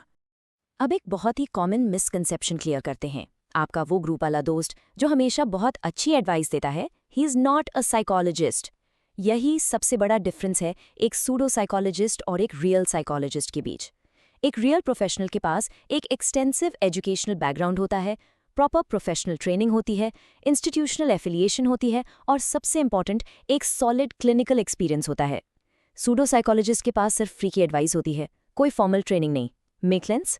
इन बेसिक्स को क्लियर करने के बाद हम आते हैं पार्ट 2 पर, general and observational skills. Before we learn the fancy high level techniques, हमें इन एवरीडे फाउंडेशनल टूल्स को मास्टर करना ही होगा। Irrespective of your exact field, मतलब चाहे आप आगे चलकर स्पोर्ट्स साइकोलॉजी में जाओ, क्लिनिकल में जाओ या इंडस्ट्रियल में, ये एसेंशियल जनरल स्किल्स आपके अंदर होनी ही चाहिए। इंटरपर्सनल स्किल्स यानी आप लोगों से नेचुरली इंटरैक्ट कैसे करते हो। Cognitive skills for your basic problem solving और रीजनिंग। अफेक्टिव स्किल्स यानी इमोशनल सेंसिटिविटी, आप दूसरों के इमोशंस को कितने अच्छे से और स्टेबली हैंडल करते हो। फिर आती है एक्सप्रेसिव और रिफ्लेक्टिव स्किल्स, अपने आइडियाज़ को क्लियरली बोलना और सामने वाले की बात समझकर एक्यूरेटली रिस्पॉन्ड करना। And finally personal skills, meaning आप अपने खुद के बायसेस, प्रेजुडिसेस और एटीट्यूड्स को कैसे चेक में रखते हो। ये पैकेज बहुत ज़रूरी है। इन सब जनरल ट्रेट्स के बाद आती है हमारी सबसे इम्पोर्टेंट डेली टूल, ऑब्जर्वेशन। एक अच्छा साइकोलॉजिस्ट अपने एनवायरनमेंट से लिटरली सारी इन्फॉर्मेशन एब्जॉर्ब करता है। इसमें 2 मेन टाइप्स हैं। नेचुरलिस्टिक ऑब्जर्वेशन का मतलब है कि आप दूर से उनके नेचुरल सेटिंग में क्लाइंट को ऑब्जर्व कर रहे हो विदाउट डूइंग एनी इंटरफेरेंस। और दूसरा है पार्टिसिपेंट ऑब्जर्वेशन, जहां आप एक्टिवली क्लाइंट की एक्टिविटी ज्वाइन करते हो, कंप्लीटली उनके लेवल पर जाकर चीज़ें समझते हो। बट एक वार्निंग है यहाँ, पार्टिसिपेंट ऑब्जर्वेशन में पर्सनल बायस आने का बहुत बड़ा रिस्क रहता है, स्पेशली अगर क्लाइंट आपका कोई फैमिली मेंबर या फ्रेंड निकल आए। You have to be careful. Observation के बाद हम शिफ्ट कर रहे हैं अपने सबसे क्रिटिकल और प्रैक्टिकल फेज में, मास्टरिंग इफेक्टिव कम्युनिकेशन। पूरा का पूरा साइकोलॉजिकल प्रैक्टिस इसी के आसपास घूमता है। It literally is the heart of it all. Communication का जो एग्जैक्ट मीनिंग है वो आपको बहुत क्लियर होना चाहिए। ये सिर्फ कैजुअली बात करना नहीं है, ये एक डायनामिक, कंटिन्यूअस और इर्रिवर्सिबल प्रोसेस है। इसमें इर्रिवर्सिबल वर्ड पर थोड़ा फोकस करो। इसका मतलब है कि एक बार जो आपके मुंह से निकल गया वो आप वापस नहीं ले सकते। चाहे आप कॉन्शियसली बोल रहे हो या अनकॉन्शियसली रिएक्ट कर रहे हो, हम हमेशा आइडियाज और फीलिंग्स शेयर कर रहे होते हैं। ये एक कंटिन्यूअस इंटरैक्टिव लूप है जो चलता ही रहता है। अब ये प्रोसेस टेक्निकली वर्क कैसे करती है? Let's break it down into 3 simple steps. पहले होती है इनकोडिंग, यानी सेंडर अपने दिमाग में एक मैसेज प्रिपेयर करता है। फिर एक चैनल यूज होता है जो कि मीडियम ऑफ ट्रांसफर है, जैसे रिटन मैसेज, स्पोकन वर्ड्स या इवन आई कॉन्टैक्ट। और फाइनली आती है डीकोडिंग, जहां रिसीवर उस मैसेज को कॉम्प्रिहेंड करता है, मीनिंग वो उसे अपने हिसाब से समझता है। और फिर ये सेम साइकिल रिवर्स में घूम जाती है। और ध्यान रखना, इस प्रोसेस में सिर्फ बोलना इंपॉर्टेंट नहीं है, actually listening is equally if not way more important. एक गुड लिसनर बनना पड़ता है विद प्रॉपर रिसेप्शन, अटेंशन और फुल कॉन्सेंट्रेशन। उसके बाद एक टेक्निक आती है जिसे हम पैराफ्रेजिंग कहते हैं, मतलब क्लाइंट की बात को सुनकर अपने वर्ड्स में समराइज करके उनसे कंफर्म करना कि क्या आप एग्जैक्टली यही कहना चाहते हैं। और never ever forget body language. आपके जेस्चर्स, आपका पोस्चर, फेशियल एक्सप्रेशंस, ये सब आपके वर्बल वर्ड्स से कई गुना ज़्यादा इन्फॉर्मेशन कन्वे करते हैं। एक साइकोलॉजिस्ट को नॉन वर्बल क्यूज रीड करने में एक्सपर्ट होना ही पड़ता है। ओके, अब हम आगे बढ़ते हैं उन टेक्निकल और फॉर्मल टूल्स की तरफ जो आप एक्चुअली अपनी क्लिनिक या प्रैक्टिस में डे टू डे यूज करेंगे। Testing and interview skills. Basically ये वो मेथड्स है जहां से हम क्लाइंट का हार्ड डेटा गैदर करते हैं। जब आप किसी क्लाइंट पर साइकोलॉजिकल टेस्ट्स कंडक्ट करते हैं, फॉर एग्जांपल कोई इंटेलिजेंस या पर्सनालिटी टेस्ट, तो आपका अप्रोच स्ट्रिक्टली साइंटिफिक और स्टैंडर्डाइज होना चाहिए। यहाँ एक ऑब्जेक्टिव एटीट्यूड मेंटेन करना जरूरी है, जिसका सिंपल मतलब है 0 पर्सनल बायस। आपका खुद का मूड कैसा है, इस बात का टेस्ट के रिजल्ट्स पर बिल्कुल असर नहीं होना चाहिए। आपको साइंटिफिक ओरिएंटेशन और स्टैंडर्डाइज्ड इंटरप्रिटेशन के एस्टैब्लिश्ड रूल्स को स्ट्रिक्टली फॉलो करना पड़ता है, तभी आकर आप इंडिविजुअल और ग्रुप प्रॉब्लम सॉल्विंग में एक्यूरेटली हेल्प कर पाएंगे। टेस्टिंग के बाद आती है इंटरव्यूइंग। एक फॉर्मल इंटरव्यू हमेशा एक स्ट्रक्चर्ड फ्लो में चलता है, ऐसे ही रैंडम नहीं होता। पहले होती है ओपनिंग, जहां आपका प्राइमरी गोल होता है क्लाइंट को कंफर्टेबल फील करवाना, एक रैपो बिल्ड करना। फिर आती है बॉडी ऑफ द इंटरव्यू। यहाँ एक गोल्डन रूल याद रखना, आपको हमेशा आसान, इजी क्वेश्चन से स्टार्ट करके धीरे धीरे डिफिकल्ट क्वेश्चंस की तरफ बढ़ना है। डायरेक्ट फैक्चुअल क्वेश्चन से सब्जेक्टिव एरियाज में जाना है। और एंड में होती है क्लोजिंग, जहां आप पूरी कॉन्वर्सेशन को पोलाइटली और स्मूथली समराइज करके कंक्लूड करते हैं। अब मेरा आपसे एक प्रैक्टिकल सवाल है, इंटरव्यू में किस टाइप के क्वेश्चंस बेस्ट रिजल्ट देते हैं, डायरेक्ट वाले या ओपन एंडेड? वेल, सच तो यह है कि इट डिपेंड्स। डायरेक्ट क्वेश्चंस आपको specific point two point facts देते हैं, लेकिन अगर आपको डीपली किसी को समझना है तो ओपन एंडेड क्वेश्चंस बेटर है। फॉर एग्जाम्पल, अगर आप पूछते हो what do you think about your life right now?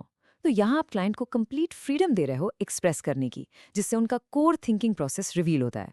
इसके अलावा भी कुछ स्पेसिफिक इंटरव्यू क्वेश्चंस होते हैं जिनकी आपको प्रैक्टिस करनी होगी। क्लोज्ड एंडेड क्वेश्चंस जिनका आंसर बहुत रिस्ट्रिक्टेड होता है, जैसे आपकी एज क्या है। फिर बाइपोलर क्वेश्चंस जिसमें सिर्फ 2 स्ट्रिक्ट ऑप्शंस होते हैं, लाइक येस और नो। लीडिंग क्वेश्चंस थोड़े ट्रिकी होते हैं, जहां आप प्रैक्टिकली क्लाइंट को एक स्पेसिफिक आंसर की तरफ गाइड कर रहे होते हैं। ये तब यूज होते हैं जब आपको कोई सस्पिशन कंफर्म करना हो। और एक मेरी फेवरेट बहुत इंटरेस्टिंग टेक्निक है मिरर क्वेश्चंस। यहाँ आप नेचुरली क्लाइंट के ही वर्ड्स को एज अ क्वेश्चन रिपीट करते हो। लाइक अगर क्लाइंट कहे मैं अंदर से बिल्कुल थक गया हूँ, तो आप पूछेंगे तो आपको लग रहा है कि आपकी बॉडी और माइंड में कोई एनर्जी नहीं बची?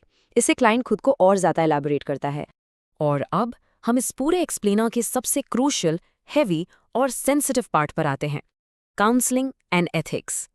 बिलीव मी, जब एक क्लाइंट अपनी प्रॉब्लम्स लेकर आपके आगे बैठता है, that is an ultimate responsibility. You can not take it lightly.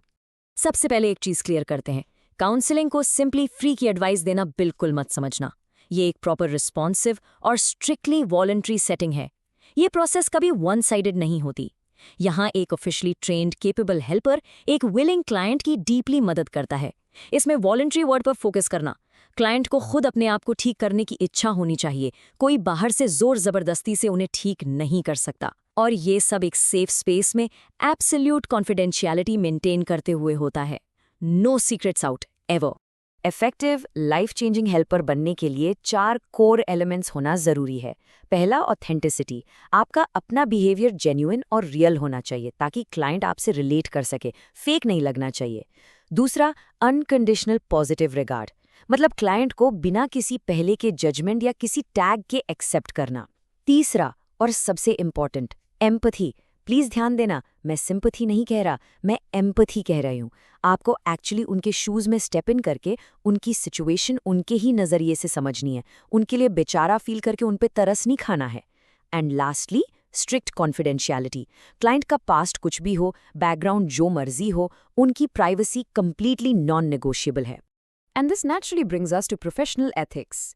ये बेसिकली आपके करियर के लॉज हैं। एक प्रोफेशनल साइकोलॉजिस्ट होने के नाते आपको APA के सारे प्रोफेशनल कोड्स की अप टू डेट नॉलेज होनी चाहिए। आपको क्लिनिकल सेटिंग्स के लीगल डायमेंशंस और उनके रूल्स बाय हार्ट पता होने चाहिए। अपनी क्लिनिकल कॉम्पिटेंस हमेशा मेंटेन करनी है। और एक सबसे बड़ी बात सुनो, जब कोई ऐसी कॉम्प्लेक्स मेडिकल या साइकोलॉजिकल सिचुएशन आए जो शायद आपकी समझ से बाहर हो, तो अपनी ईगो को टोटली साइड में रखकर अपने सीनियर्स या दूसरे प्रोफेशनल से कंसल्टेशन सीख करना भी एथिक्स का ही एक बड़ा हिस्सा है। You are there to help the client, not to boost your ego. So students, इस चैप्टर एक्सप्लेनर में हमने effectively the entire journey of developing psychological skills को कवर कर लिया है। हमने एक रियल साइकोलॉजिस्ट की डेफिनेशन से स्टार्ट किया, फिर हमारी एवरीडे जनरल स्किल्स देखी, कम्युनिकेशन की पावर और इरिवर्सिबिलिटी समझी, टेस्टिंग और इंटरव्यू की स्टैंडर्डाइज्ड टेक्निक्स को डिटेल में जाना, और फाइनली काउंसलिंग के हेवी और स्ट्रिक्टली फॉलोड प्रोफेशनल एथिक्स को कवर किया।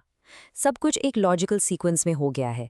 तो अब एंड में अपने आप से खुद पूछना, are you absolutely ready to develop these skills and become the professional psychologist your future clients actually need?